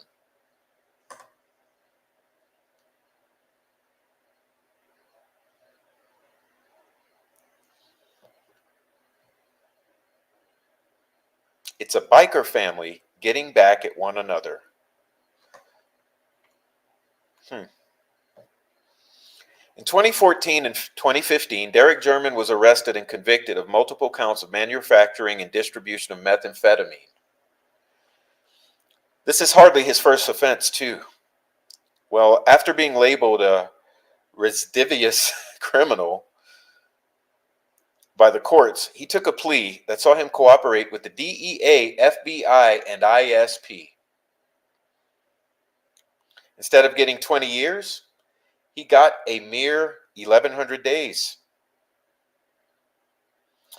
Well, our favorite little judge, he suspended the sentence of the presiding judge and commuted his 1,100-day sentence to just 1 day time served. Wowie, what a nice guy, right? Wrong. You see, Derek got his supply from Gabriel Ellis, who has ties to the Sinaloa drug cartel out of Chicago. Ellis is a bad man with bad intentions, a child predator, a violent felon, one who has at least 10 previous criminal charges throughout all the years, all drug, sexual violence, and child predator related. But get this, Fouts ensured that he was never locked up. So he would get a few months here and there for charges that should see him locked up for years. Keep in mind that Fouts jailed 80-plus-year-old Ron Logan for 4 years for a driving offense. Of course, you see what I'm getting at. Anyway, Ellis, in my opinion, sought revenge with Derek's through his daughter. This is why Libby was desecrated like that. Only months earlier, another girl, Karina McClurkin, an 18-year-old from Kokomo, went missing, last seen near this piece of trash. Keep in mind, his vehicle at the time, a white Pontiac Grand Am, was likely the one also described by investigators as being parked at the former CPS lot near the trails on February 13, 2017. Well, that's the seventh vehicle, Matt. It's our job to point the finger at Carroll County, who have done nothing but work to protect themselves by stalling closure for the families and for the public. Tune in Thursday, 9 East to bring your question. Notice his shoes compared to Bridge Guy. Notice the earlobe in the sketch. I know BG looks older in the video, but the video is grainy and our eyes matrix when the quality is like this. Special thanks to several individuals for bringing this to light. So this is something that Matt got from whatever sources.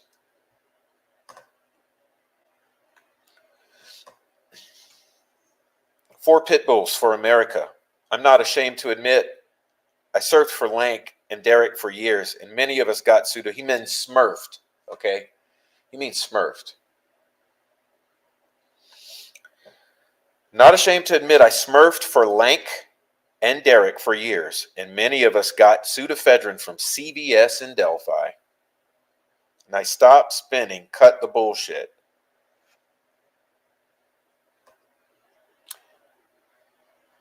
Mr. Four Pits left this right on my channel.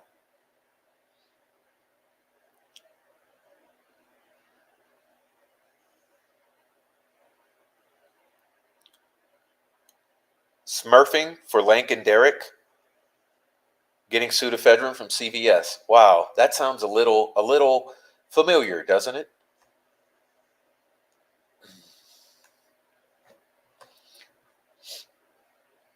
Thank you, Josh. Nobody's blaming the family. However, they can't get away from the fact that they've got all that crystal meth in their family, and Daddy Derek's friends list is like a blueprint to every crystal methamphetamine addict and user in Carroll County. Fact. Still lives at home. Cody Patty has 4 DUIs before his 30s. Becky's side of the family, Michaela Hartman and all of her brothers are felons, criminals, and pill-popping scumbags. Take the double homicide out, and what do you have left? White trash with money.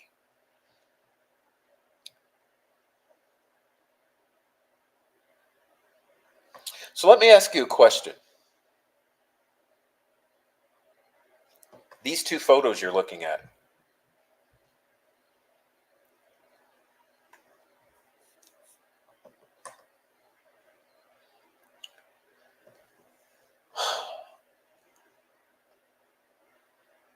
allegedly, both taken by Liberty German. Allegedly, both from her Snapchat. Here's the conundrum, though. Here's a conundrum.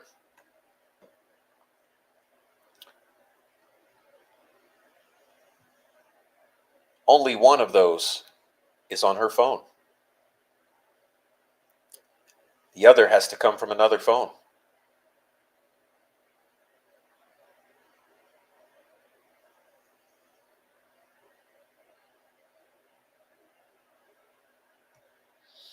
It's just interesting who's posting this. We'll be back to that.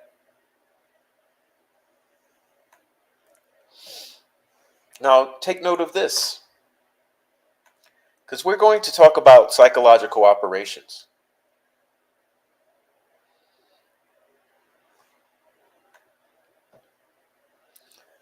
Why would the ISP, at a major announcement press conference, choose to post up these two posters here?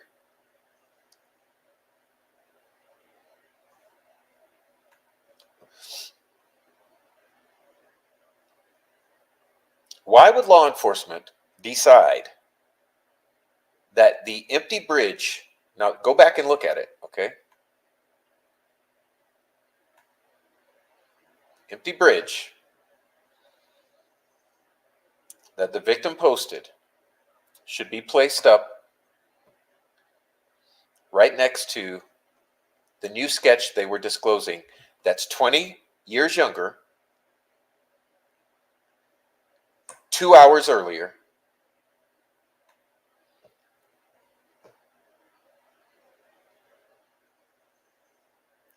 Make it make sense. You never thought that we would change gears, but we have.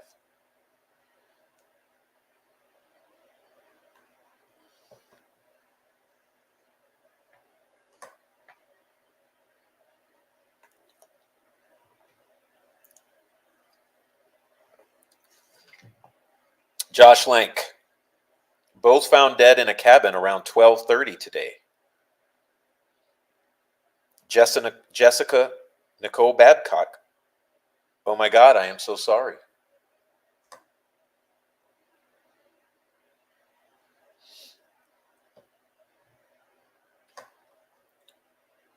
Josh Lank, I don't hide the fact that I was a drug dealer. I made more money than you will ever have in your life. If you're referring to my niece, then you and all the other Facebook detectives need to get real jobs. But that doesn't answer the question about why you said they were found in a cabin. And that's correct. Everybody knows about your criminal activity, about it, as well as about everyone else in your family. And once again, why did you say they were in a cabin? Once a meth dealer, always a meth dealer, just like Derek, Becky's murdering brother, Cody's for DUIs before he's 30. Christ, everybody knows about you.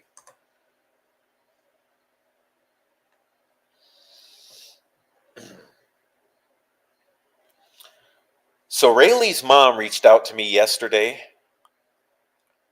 Law enforcement interviewed her again within the last several months and basically tried to get her to agree the recent sketch, that's right, this one,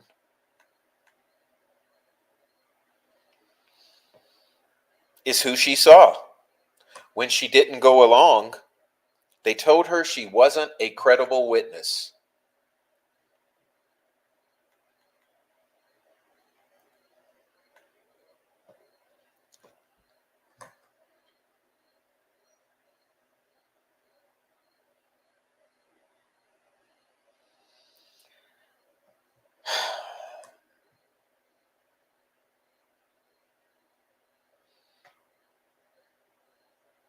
That first image is Doug Rice. So this is Prince Paul talking to someone right before he died. And he is saying that Ellie is telling the witness's family to forget the old sketch, and it's rumored they told the other witnesses to change their story as well.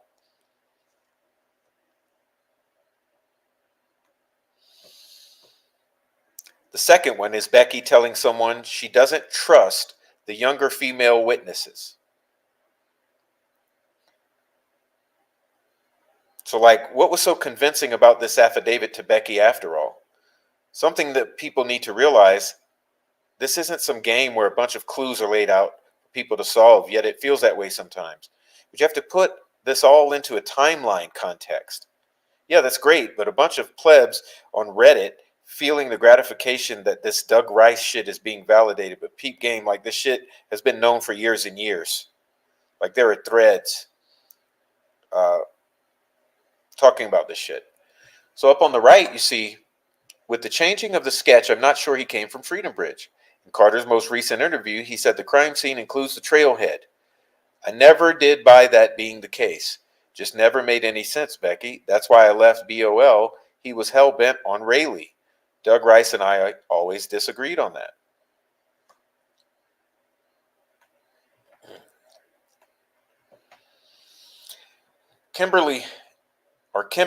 Kimbo Ginger Supreme 4.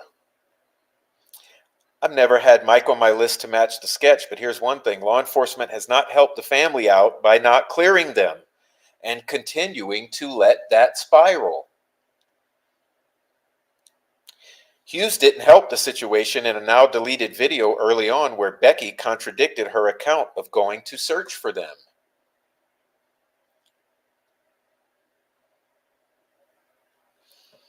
Typically, we know that most of the time murders happen from family or close friends. Then, the family continued to let Kelsey go on interview after interview. It was a disservice from a mental health standpoint, and she never should have been in the position of being the family spokesperson.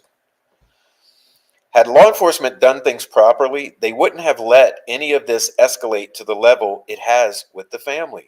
Carter really fucked them over big time in that regard. This whole thing makes me absolutely fucking furious.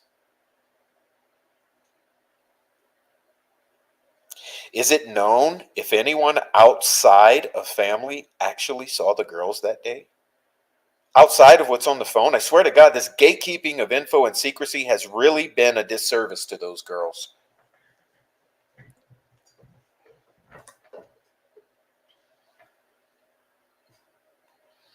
I mean, where's the lie? Where is the lie from Kimbo Ginger Supreme 4 here? She just most eloquently put it than anyone can.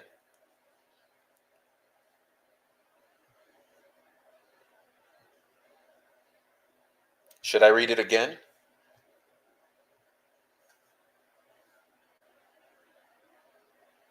I don't care. You guys can go back on the replay and rewind it, or rewind it live now here. You can hear me read it again.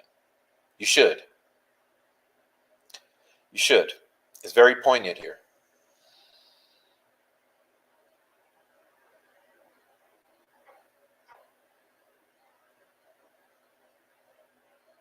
I'll just read the last quote here. Is it known if anyone outside of family actually saw the girls that day? Outside of what's on the phone, I swear to God, this gatekeeping of info and secrecy has been a disservice to those girls.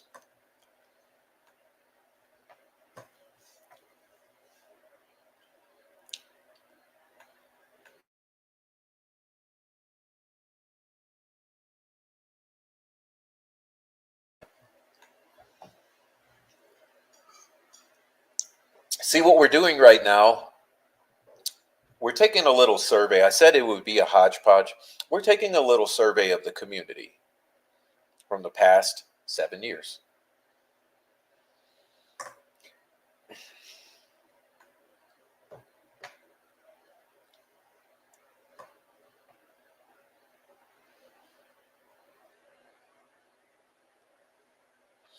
Very interesting. I'm reading the center square that's outlined in red here, the center square, or the center rectangle.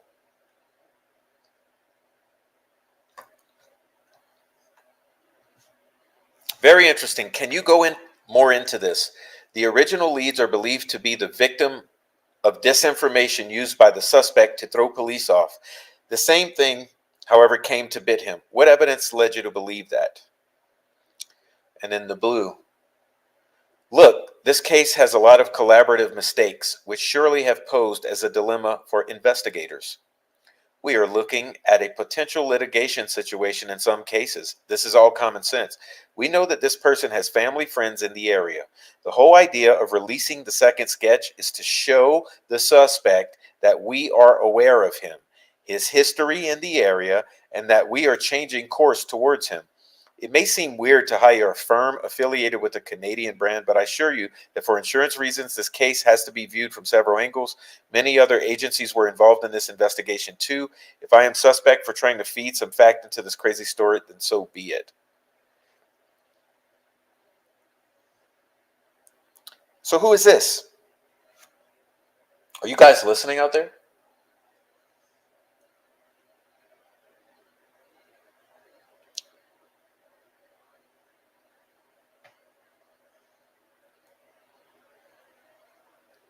Why would the German family hire a Toronto firm? On your website, it says absolute discretion, and you're on Reddit saying the German family hired you. Are they okay with you making these posts? I've not signed an NDA concerning whether I represent them.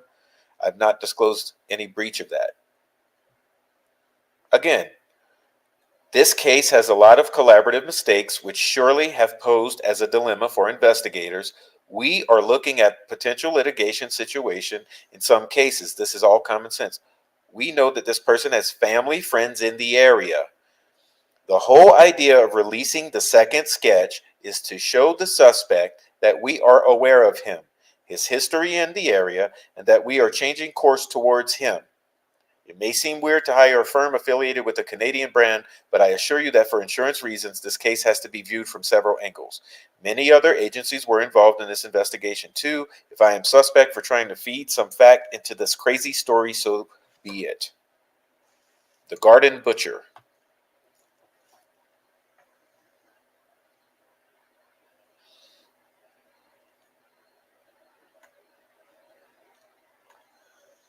That's the one I showed you. This is a more readable version. I'll just keep moving.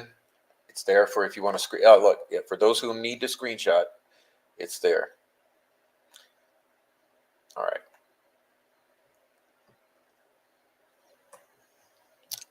F. All of Derek German's law enforcement interviews, including video, audio, and/or notes, reports memorializing any law enforcement interview. If he was never interviewed, the defense would ask for confirmation of that fact.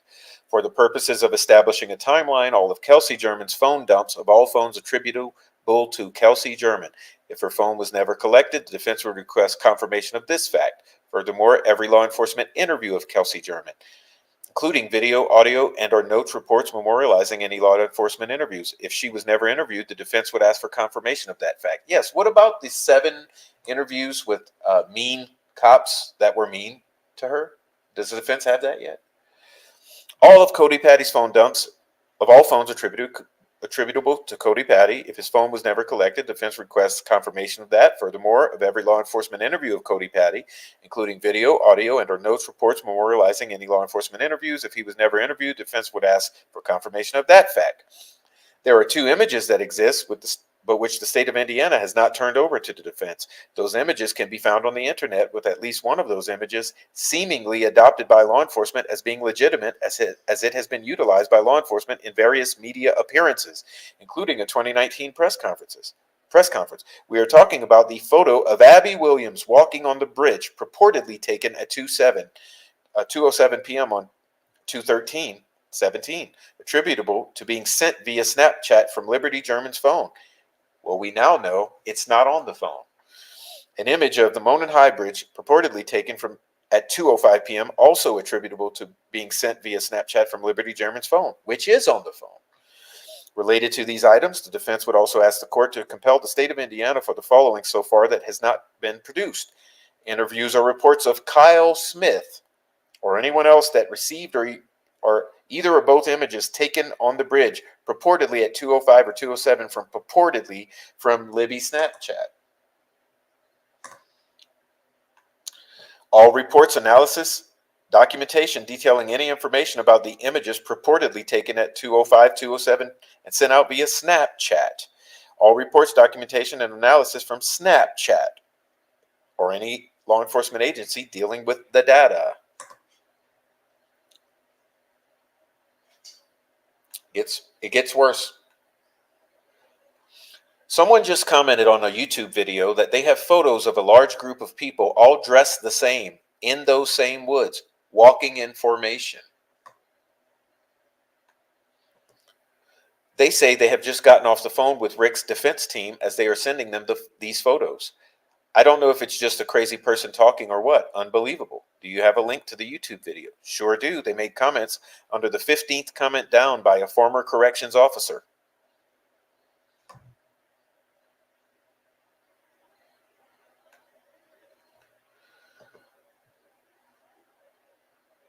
Aries Fire 13. Question. If I have pics that show a large group of people that all dress the same in those woods, should I call ISP, FBI, or Allen's attorney? Would it even matter?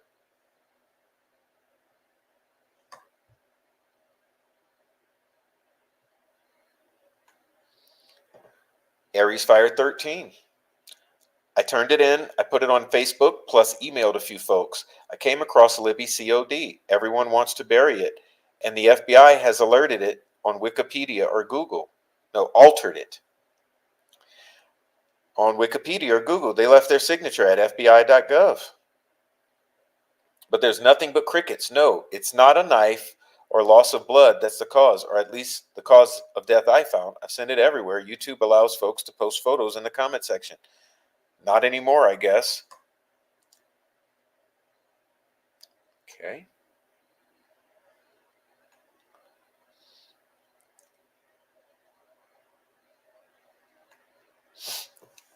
Arrests within this family go back decades. You cannot sugarcoat arrest after arrest. How long is Becky going to coddle Derek? She never addressed why he has never said a word in a paper statement, nor a written statement, or a statement through his family about love and cherished memories of his daughter Liberty. Cody Patty was not drinking at age 12. Both his mother and father were unable to care for him. And you know why that is? The adopted son, he's had an entire life of crime. Repeat offenders, over and over without deviation. And at this point, all three of her brothers are criminals.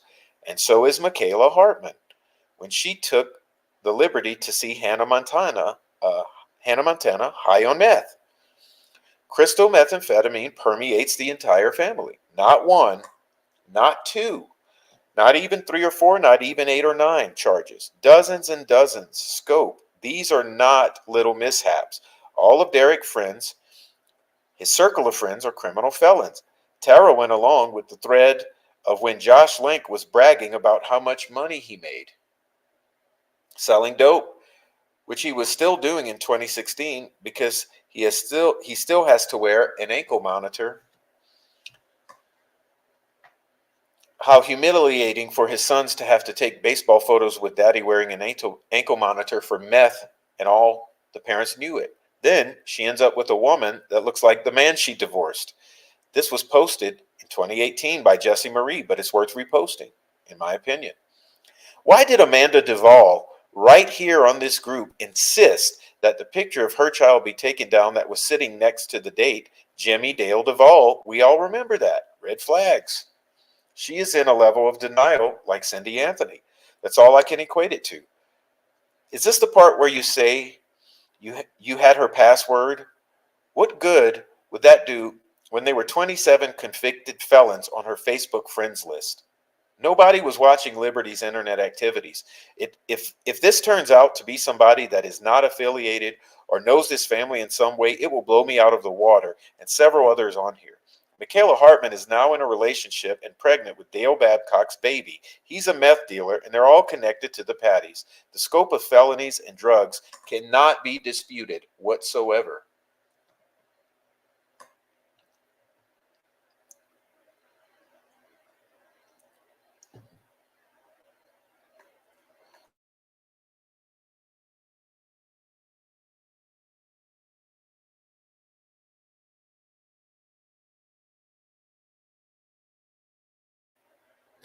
Pardon me for the coughing.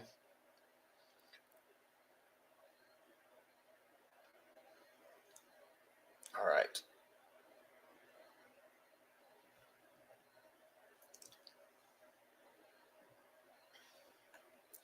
Well, the original plan was for Bridge Guy to corral Kelsey and the other girl under the bridge where his accomplices, one male and one female, were just going to scare them. This was a tactic to get Derek German to pay back the $5,000 or so he owes from past drug debts. But things went awry, and Libby, mistaken for Kelsey, and Abby took off running to the shallow spot in the creek that they knew, hoping to cross it and make it to Old Man Logan's to get help. But they were closed down by Bridge Guy and the male accomplice and murdered in the heat of the moment. This is why two witnesses have contradicting claims seeing a male on his way out. One says BG was heading west back down the trail towards Freedom Bridge, and the other says Bridge Guy emerged from the cemetery heading east. Skip, would you please comment on that if you're listening? Let's read that again. This is why two witnesses have contradicting claims seeing a male on his way out. One says BG was heading west back down the trail towards Freedom Bridge, and the other says BG emerged from the cemetery heading east.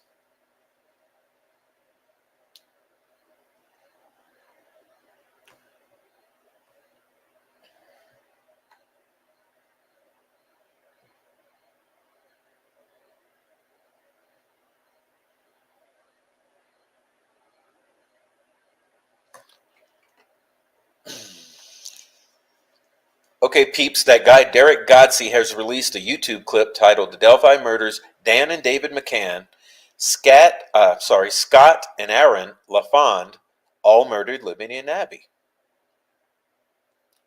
That's a huge assertion, and I don't know, or I don't want to get into the integrity or otherwise of any YouTuber posting on this case, because I genuinely feel that everyone's trying to help in the best ways they know how. My question is, if this is true, then what was the motive? If anyone knows Derek German, can you ask him? No, I'm sorry, that she's referring to Derek Godsey. Okay. I just presented that because remember, earlier on I shared with you Aaron LaFond saying that he was questioned multiple times about his motorcycle. Okay. Perhaps we should go back to that. Okay, let's go back to that just for you to contextualize why I would be bringing this up. Okay. See if I can bring that up.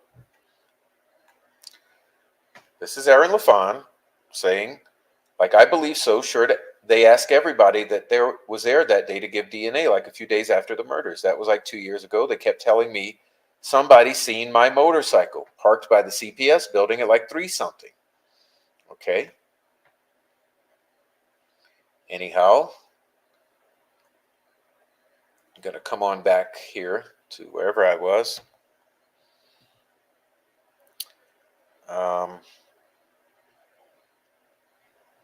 Let's figure it out. It was here. Okay. Maybe that was this. No. Okay. But Harvey Carroll says, well, I don't like your methods, but I would too. I too would like to see the LaFonds cleared. It's no secret that Scotty LaFond has multiple matches to Bridge Guy and some ties to the trail that landed him on our list, but no one has ever placed him at the bridge on the day of the murders. Yeah, but now we know that law enforcement allegedly was placing Aaron LaFond, at least his motorcycle, or a motorcycle identical to his, over there at the CPS building.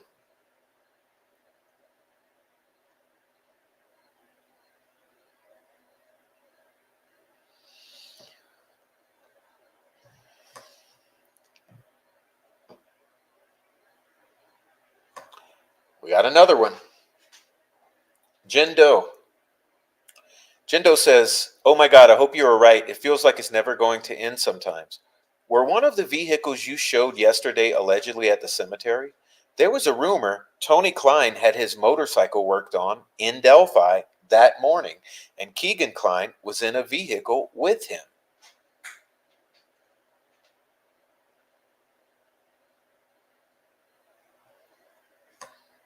Okay.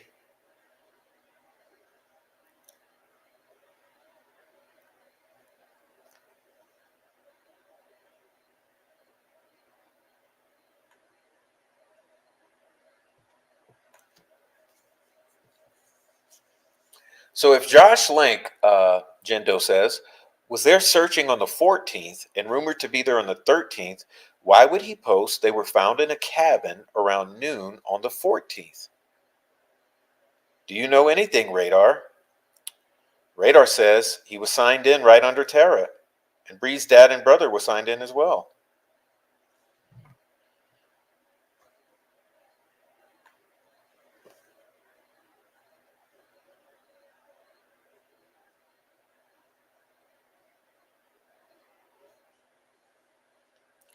So,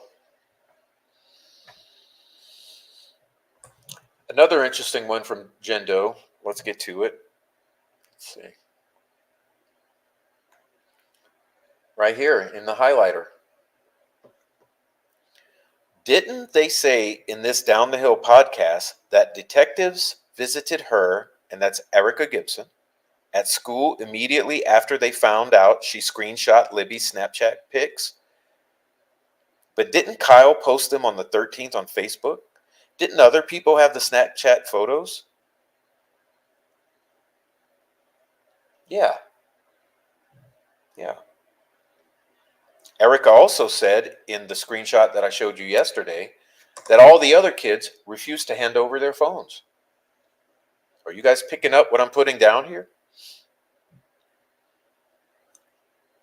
Why did the other kids refuse to give up the phones? Bridget Smith, I saw somewhere posted they were found in a cabin, but not sure how true that is. Poor girls. Trish Ann, one girl was found near a cave. Or was it a culvert?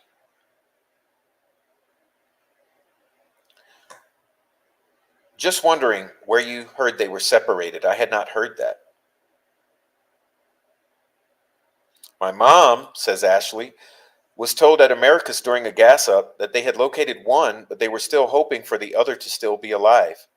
This led me to believe they were found in two different spots. Well, what if the cave or the culvert near Wilson Bridge was next to the cabin or the shack or the hut near Wilson Bridge? Yeah. What if?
Amy forwarded a message. Tyler French from the Kokomo Group that was at or near the bridge supposedly was using his grandparents' property to cook meth on with his crew. Apparently they own property up there.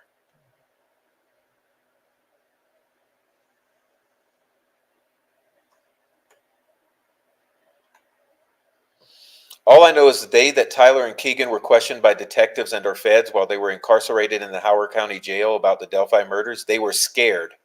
Why were they scared?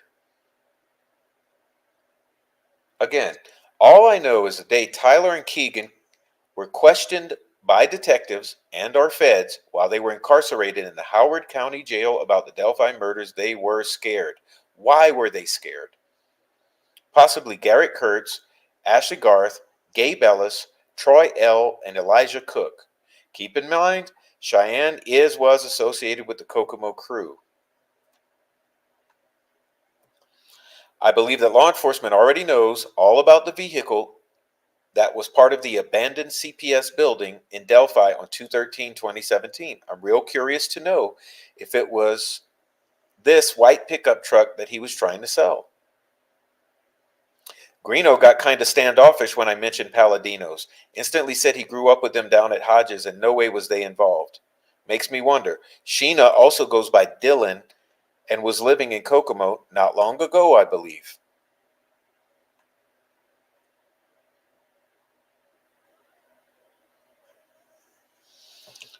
Ron Logan may have provided anhydrous ammonia for the meth production. Megan made several calls to her brother Blake starting around 1:22 p.m. and continuing until 2:48 a.m. on February 13th. She told Tina these calls were made from the bridge. I think she was trying to get out of there. These calls would have been made during the abduction sequence. Megan returned to Tina's house on February 15th. She had been beaten and sexually assaulted to a degree that she could barely walk. She told Tina that if she wanted to see what it was like, she told Tina that she had wanted to see what it was like to stab someone. She told Tina the details of where she had been.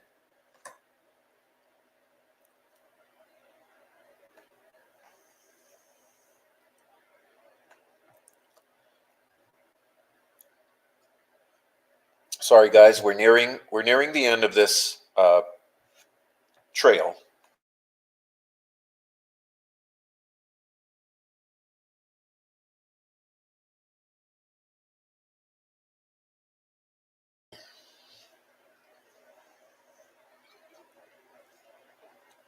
Sorry. I own the masonry company next to TCS in Battleground. I was going into my office on Saturday the 11th at around 10 to 10:30. I saw a man walking down RR Street, which I assume is Railroad, wearing a blue coat, backpack, and had a very tightly rolled sleeping bag on it. He had a grocery sack in his right hand heading north past my building and TCS. As I have a lot of vehicles around, I made sure he kept going on down the road a few hundred yards before I went into my office. Knowing he kept going, I felt at ease.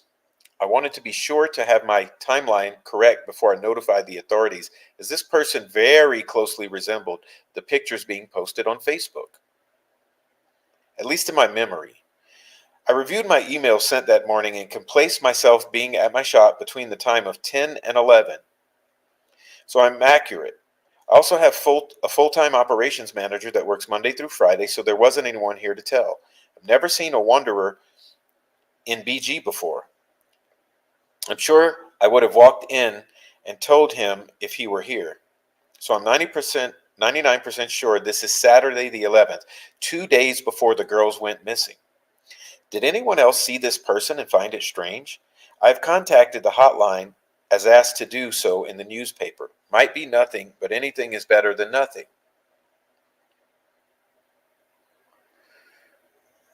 Okay.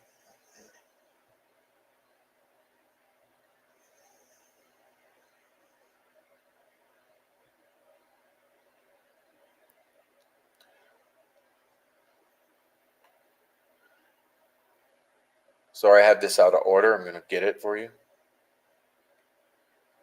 Hey, I've seen this MRFer before out at the bench by the trail to go to High Bridge like 3 weeks ago. Now, this is February 15th, y'all. He asked me for money and he got an attitude when I told him no. So me and my buddy got pretty shitty with him and pushed him and he walked away. That may help the police. Thanks for sharing. It was really weird because I grew up there all my life and I never had anyone or any kind of hobos asking me for money or ever been bothered anywhere in or around Carroll County. Especially out there, it's always so quiet.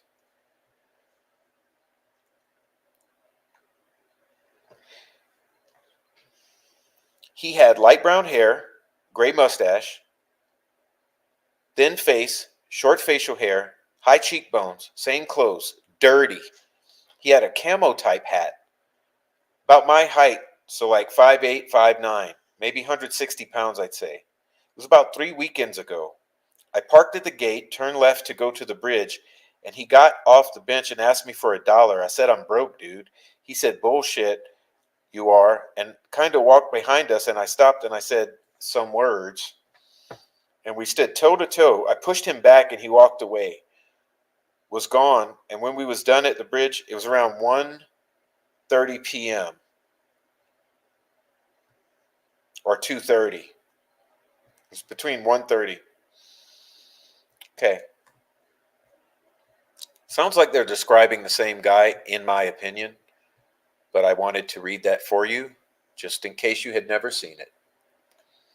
All right, let's go on back and catch up to where we were. Apologize for that detour.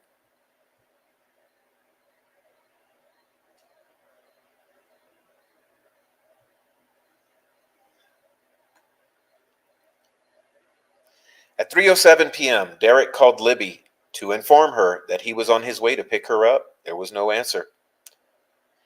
At 3:11 p.m., he called again as he neared the trail area. By 3:13, Derek had arrived and called several more times, receiving no answer. Around 3:30 p.m., the story is that Derek began walking towards a bridge when he encountered a witness believed to be Dan McCain. This witness told Derek that he did not see the girls, but he did see a couple, quote unquote, man and woman under the bridge. Well, that doesn't add up, because we've been told that there were the classmates under the bridge, not a couple.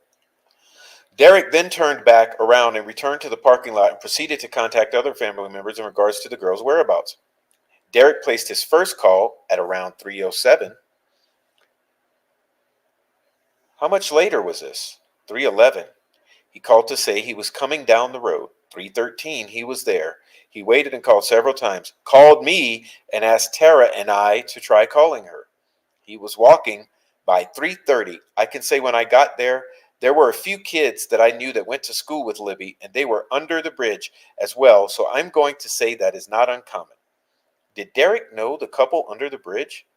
At that time, after the gentleman told him only a man and woman was under the bridge and there was no one else there, he decided to turn around and go the opposite way on the trails.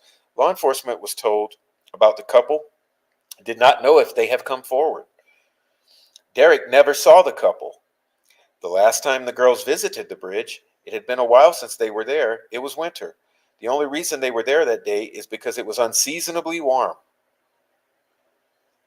Other family members arrived around 4 to 4:30, and Libby and Abby were reported to Delphi police as missing around 5:30 p.m.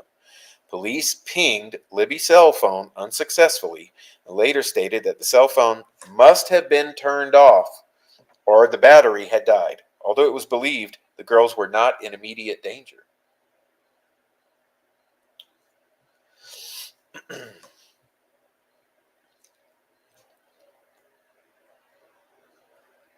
Remember, in this half of the show, we are discussing the family members. First off, my initial response is, says Cheyenne, why didn't you message me? You clearly have my entire name, so I'm pretty positive that you have found a Cheyenne. But thanks to you, I have everyone and their brother in my inbox acting like McGuff the crime dog.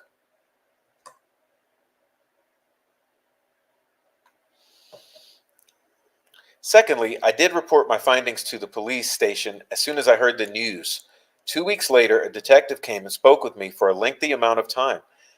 I showed him pictures that I took and explained what I saw. I described my car and other vehicles around me, plus other information that is none of anyone's concern. He has my contact information and is able to use that to his advantage. Third, how is my pictures weird? I'm an avid hiker and a nature enthusiast. I enjoy architecture and other outdoor photography. I am in love with the outdoors. And referencing why I was there on that day when I should be at work is completely closed-minded. Not everyone works a factory job or even an office job. So that just so happened to be a warmer day and I was off work. I went to enjoy it. Also, your story is false about who was there or what I seen. I wasn't alone. I had my best friend who happens to be a female with me. There was another heterosexual couple there, which means I saw a male and female who surprisingly I knew as well. Before you dig into the situation, they have also spoke with the detective well before I did. So, is this the couple that flannel shirt guy saw under the bridge, quote unquote, Cheyenne's friends? Which means I saw a male and female who surprisingly I knew as well.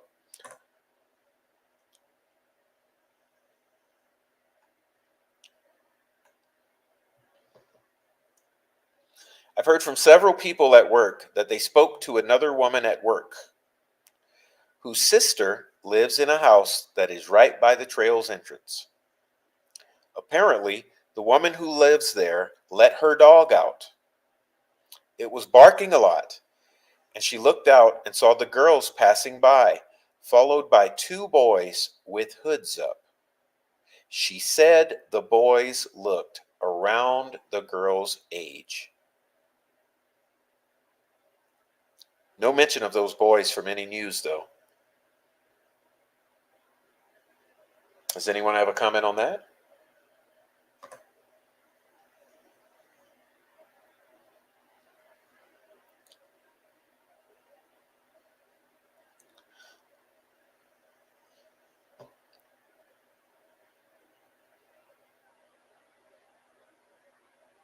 I mean, again,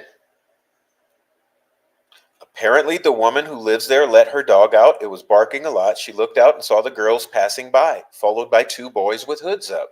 She said the boys looked around the girls' age. No mention of those boys from any news, though.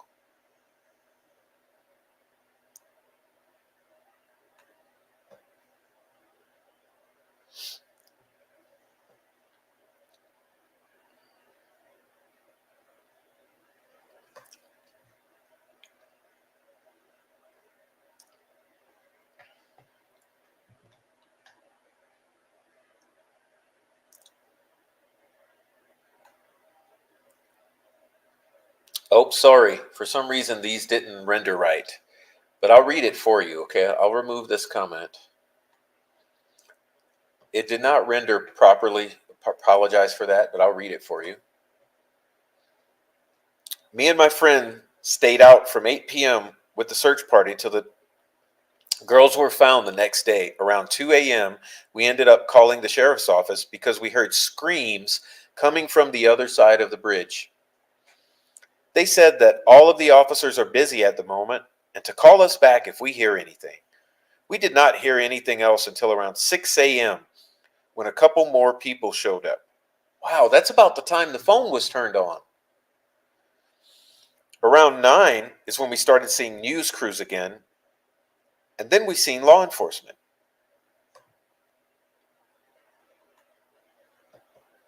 Why were the police too busy to check out where the screams were coming from if they were searching for two fucking lost children? Me and my friend stayed out from 8 p.m. with the search party till the girls were found the next day. Around 2 a.m., we ended up calling the sheriff's office because they heard the screams. That's what I just read for you. From the other side of the Monon High Bridge.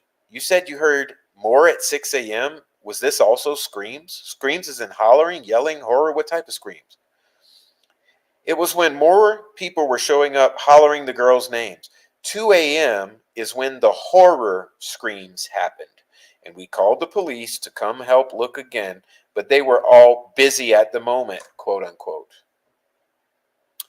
It sounded like the screams came from across the bridge and around the curve to the right of the river under the bridge. Yes, the high bridge. You see the bottom there?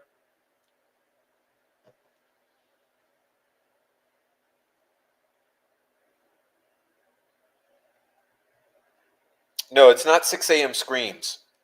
She just clarified that. She says, let's read it again. She says, it was when more people were showing up hollering the girls' names at 6 a.m. She says 2 a.m. is when the horror screams happened, and we called the police to come help look, but they were all busy at the moment. It sounded like the screams came from across the bridge and around the curve to the right of the river under the bridge. Yes, the high bridge.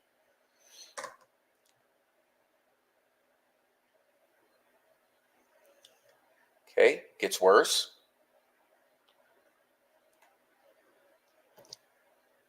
The girls haven't answered their phones since around the time they went missing. Missing, abducted, we don't know for sure, said Patty. The cell phone has been pinging around town. And here there is a cell phone tower, but the ping was just last noted around 5-6 hours ago, and they say the phone is now dead.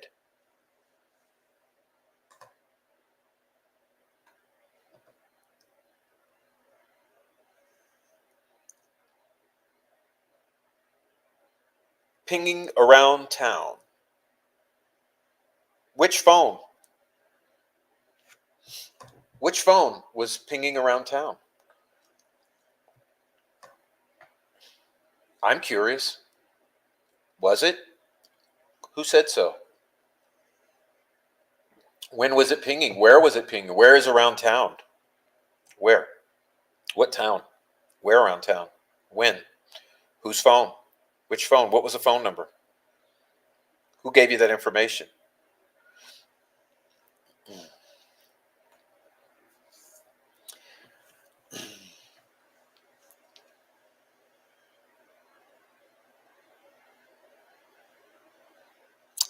Another quote. It does not appear to be anything more than some discussion between the girls. We have only released a portion of it. There are some others we think could help us, but again, protecting the integrity of the investigation is key, so we cannot release everything because there are certain people that know the details, and if we release it, then we get into false confessions. Read this to you earlier. Sergeant Holman tells us several people have come forward and they said they saw the killer walking on the trails that the day that Abby and Libby were killed. Those people helped develop a composite sketch. We have to go off the evidence we have, the composite drawing, the video, the audio.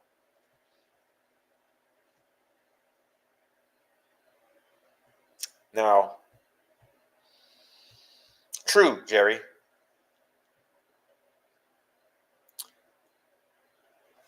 But here's the oddity.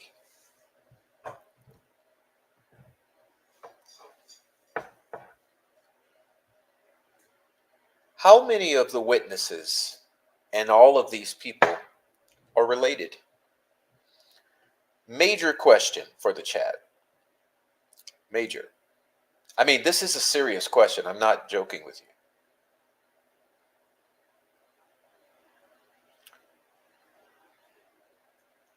How many of all these people are related, including law enforcement, civil officials,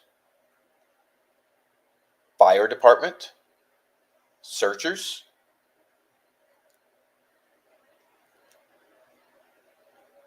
If all we have to go on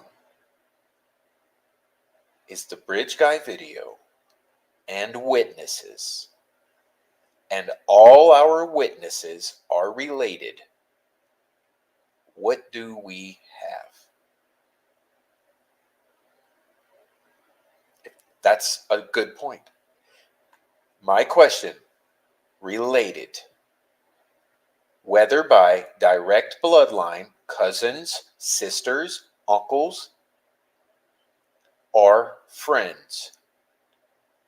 Friends can be meth dealers, makers. I'm asking you people, How many of all these people are very tight knit, related? Blood, gang, dope, friends.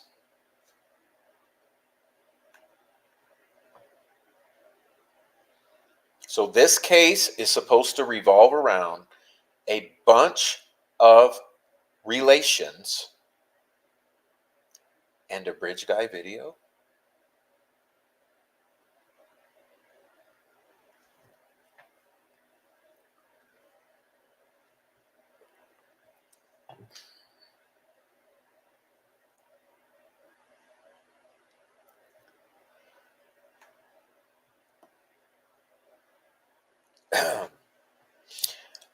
Okay, ladies and gentlemen, I really do appreciate the time we've had here tonight, and I'm going to close it up with only two more for you. Thank you, Heather.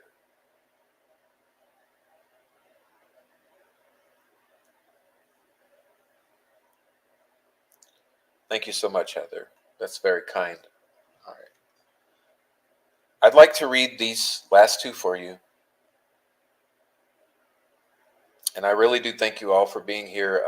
Those of you in the chat, please continue to chat. I'm going to leave it open at least another 10 minutes, 15 minutes. And if you happen to be an individual who's watching the replay, please leave a comment below. I just cherish the comments because it's so wonderful to get to receive the feedback and to watch the conversations develop. This is your conversation. It's not mine. I'm sharing with you a community conversation. That's what we've just gone through for 2 hours, is a community conversation. And you have your own community conversations here in the chat and the comment section. So please, language is communication. Communication is made for empathy of the heart and for proliferation of life. And this is all communication, okay? Conversation. But let's look at this with reverence and sympathy, empathy here. Okay? Because I asked you to please don't forget about this conversation that's been 7 years ongoing. 7 years ongoing. Because it's so easy to get caught up in the moment and only focus on the latest filing. You know, the latest drama, and forgetting about 7 years of thousands of people discussing, hundreds of locals discussing. Thank you guys for the kind words. Heather Migo says, thank you for your hard and depth of work that you do. Thank you. I could not do it without all of my sources who constantly assist me. And so I just want to reach out to them, my friends. They know who they are. I would like to thank my friends, many of whom are from Carroll County, residing right in the heart of Indiana. I'd like to thank you for helping me, and also my my audience in the past 2 years who also has assisted greatly. I'd like to thank you. Thank you, Christine, and all of you. So please let me read this to you, or for you. Thank you so much, Shay. I don't know how you get this stuff, Prof, but I'm just blown away. I had to step away from the community for a week or two, and this is what I came back to. Thank you for you. Thank you. You're going to make me cry. Thank you so much. It brings joy. Listen, as I was saying, I could not do it without the wonderful friends that I've made here. Many from the heart of Indiana who absolutely have shared with me all of this information, all of their thoughts, all of their conversations over the years. I mean, this is a community effort. Like I said, this is not me. This channel is my channel, but this work is not my work. This is a community effort, and I am not taking that lightly. This is all of us. This is why the comment section is important, and the chat, etc. Good morning, Kay West, and thank you. But let me read this to you, because I just asked that you not forget anything about these past 7 years of conversations and of hard work that everyone has done to try to gain justice for Libby and Abby. And you need to remember the things that we've already understood. And these things are easily forgotten as the slate is constantly wiped clean with the news of the day as we try to keep up with the latest filing and the latest drama and the latest hearsay and all of this bull. Okay, this is going to be here, but we need to go back and understand all that's already been understood. And that's part of me making this show tonight about the community's conversation. Okay? So, Indiana Police, State Police Lafayette posted this, and I'm going to read it for you because I'm not going to lie to you.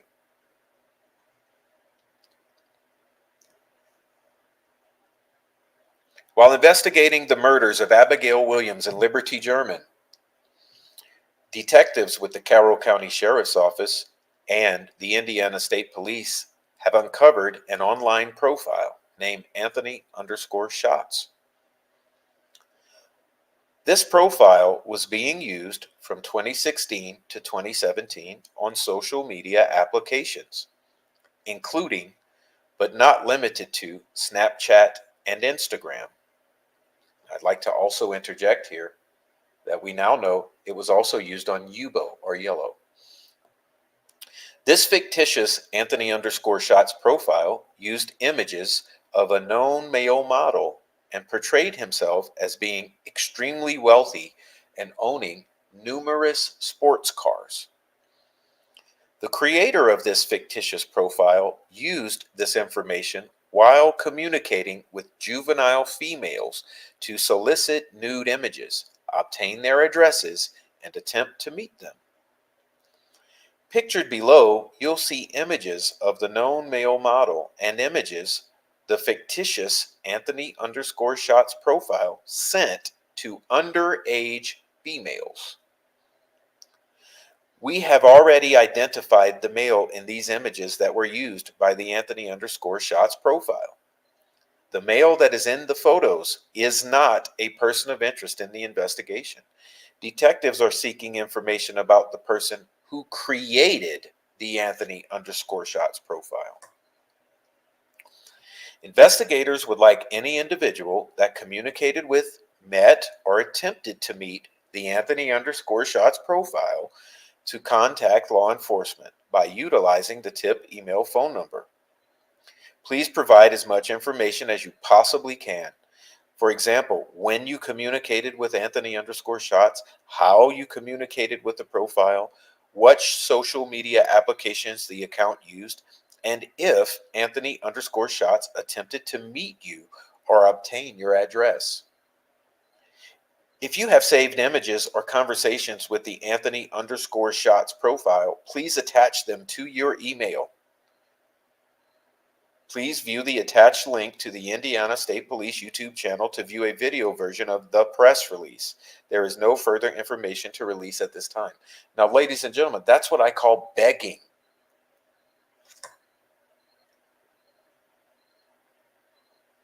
This is what I call begging.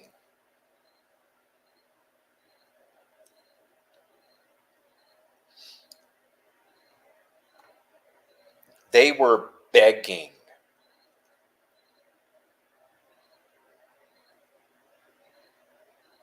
And yes, despite the gaslighting liars, there is a connection to the murders of Abigail Williams and Liberty German. First sentence. And there's more.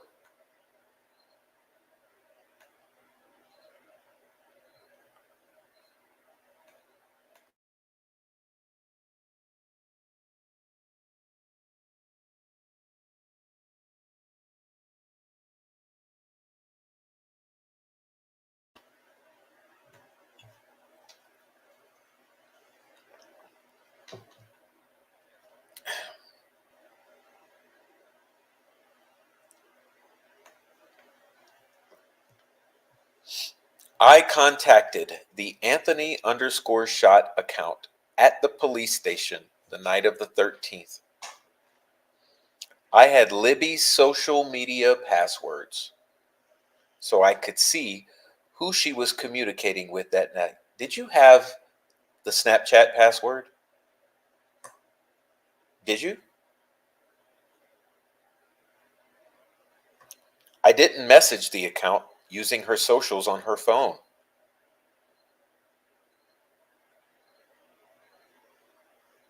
I had a short conversation with the account that gave no indication that the account knew where the girls were, so I stopped communicating with it, and I didn't think of the conversation until recently.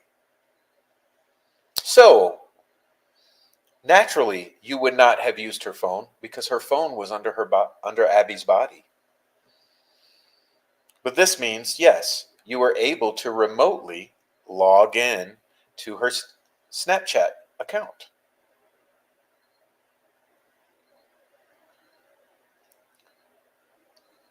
Well, we know the Abby on the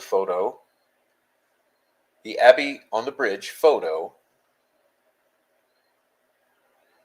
is not on the phone that Libby's holding, and that's under the body of Abby, that you admit here you did not use.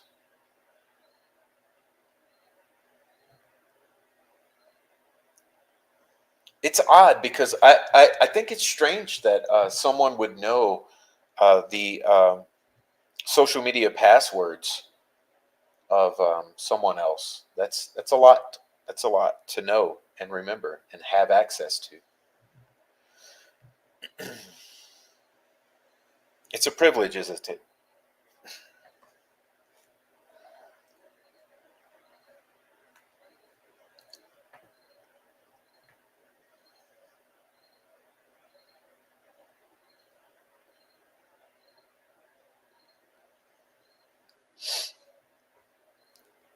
I would really love to know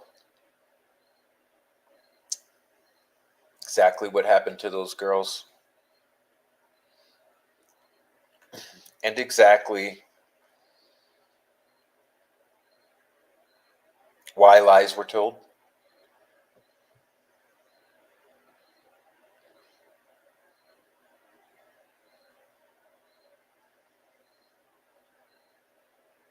And so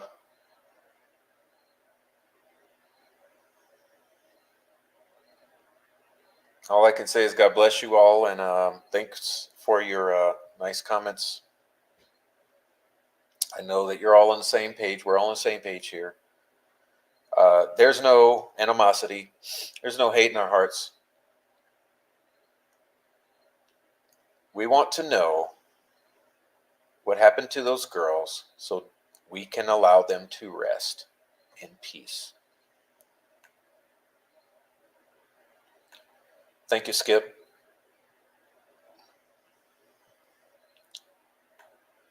Thank you, Cromley. Thank you, Heather. Welcome, Heather. Oh, there's two Heathers. Thank you, Heather Brown. Appreciate that.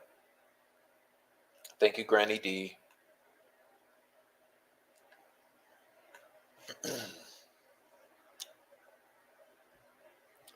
Yes, thank you, Heather. I'd love to, but it's heart-wrenching. It's exhausting. It's exhausting to go through the old stuff because we've all seen it so much, but I think it's important to include the community's conversations in our conversations because there were people there those days. There were people who were there before, during, and after who have commented constantly on social media, especially in the early days. Thank you, Sandy. All right, let's see.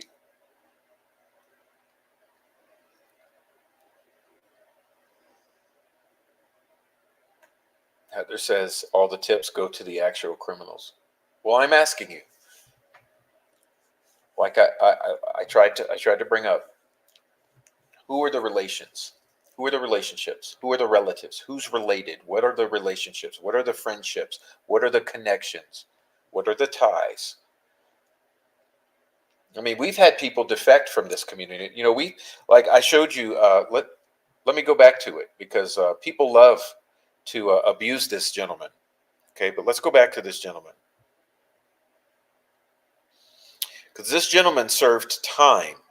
You got to understand what was done to this man. Okay, this man served time while others laughed. Okay, while others got to have barbecues, smoke weed, get drunk, see their family, this man spent time. Okay, and he did his time. And he's defected from this group. And I'm talking about 4 pit bulls across America. Not ashamed to admit I smurfed for Lank and Derek for years and got many of us got pseudoephedrine from CVS in Delphi. Now stop the spinning. Cut the bullshit.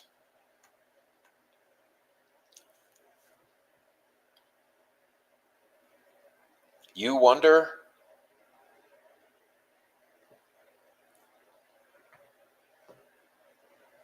All right, so God bless you all. I really love and appreciate your comments. Heather says, the light has to shine bright in the entire judiciary system. It's horrible and wrong. Yes, and that's where I go back. Okay, to bring it full circle to Richard Allen today. This is where I come back to, is that I don't know about Richard Allen. How would I?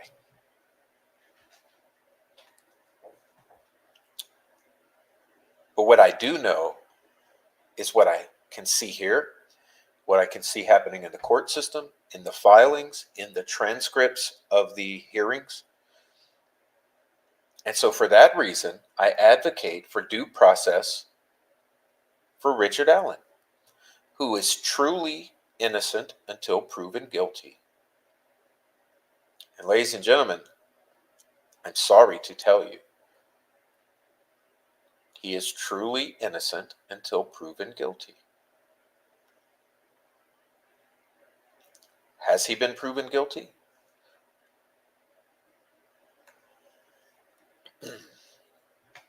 I didn't think so.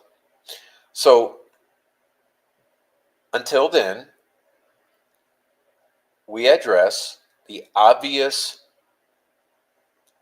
red flags in the judicial process for an innocent man who has not been proven guilty yet and may not be.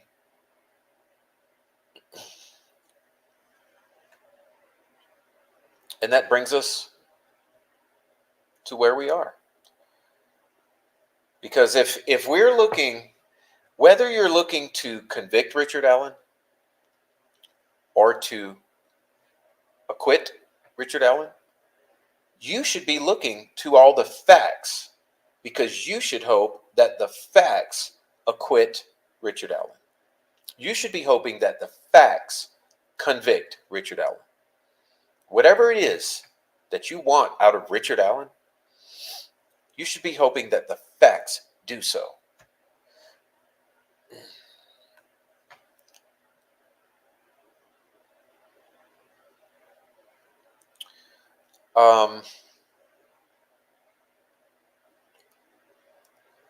And I really hate to make the statement, because I know it causes a little cognitive dissonance. But confessions are not facts.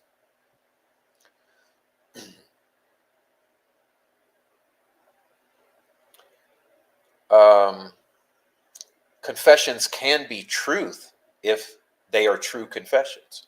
Yes, confessions can be truth, but confessions cannot be facts. Only facts are facts. And so I ask you, allow the facts to convict or acquit Richard Allen, and leave it at that. All right. So that's where I am. That's where I stand. So yeah. God bless you all.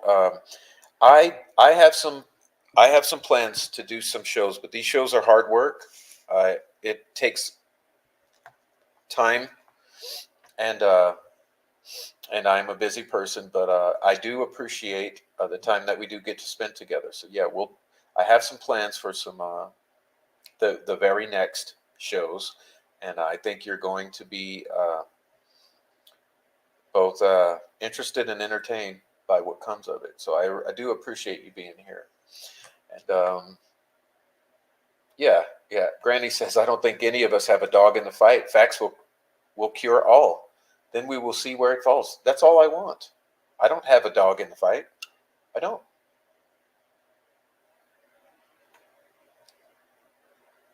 Yeah, you mean coerced confessions are a thing, and that I mean, it's possible to coerce confessions. Especially if the person is being medicated and intimidated and all kind of things. I have a funny feeling that some interesting information about the phones is on the horizon. Good night, Henry. Good night, Skip. And with that, I'll say good night as well. Good night, everyone. I just love you guys. Thanks for being here.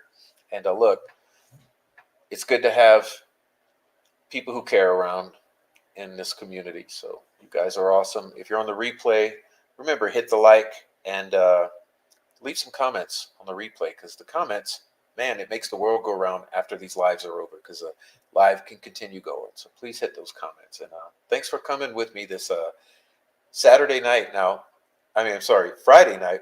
And I meant to say now it's Saturday. So boom, we made it to Saturday. So God bless you guys and good vibes. Yeah, it's a God thing. That's what I'm saying. Good vibes.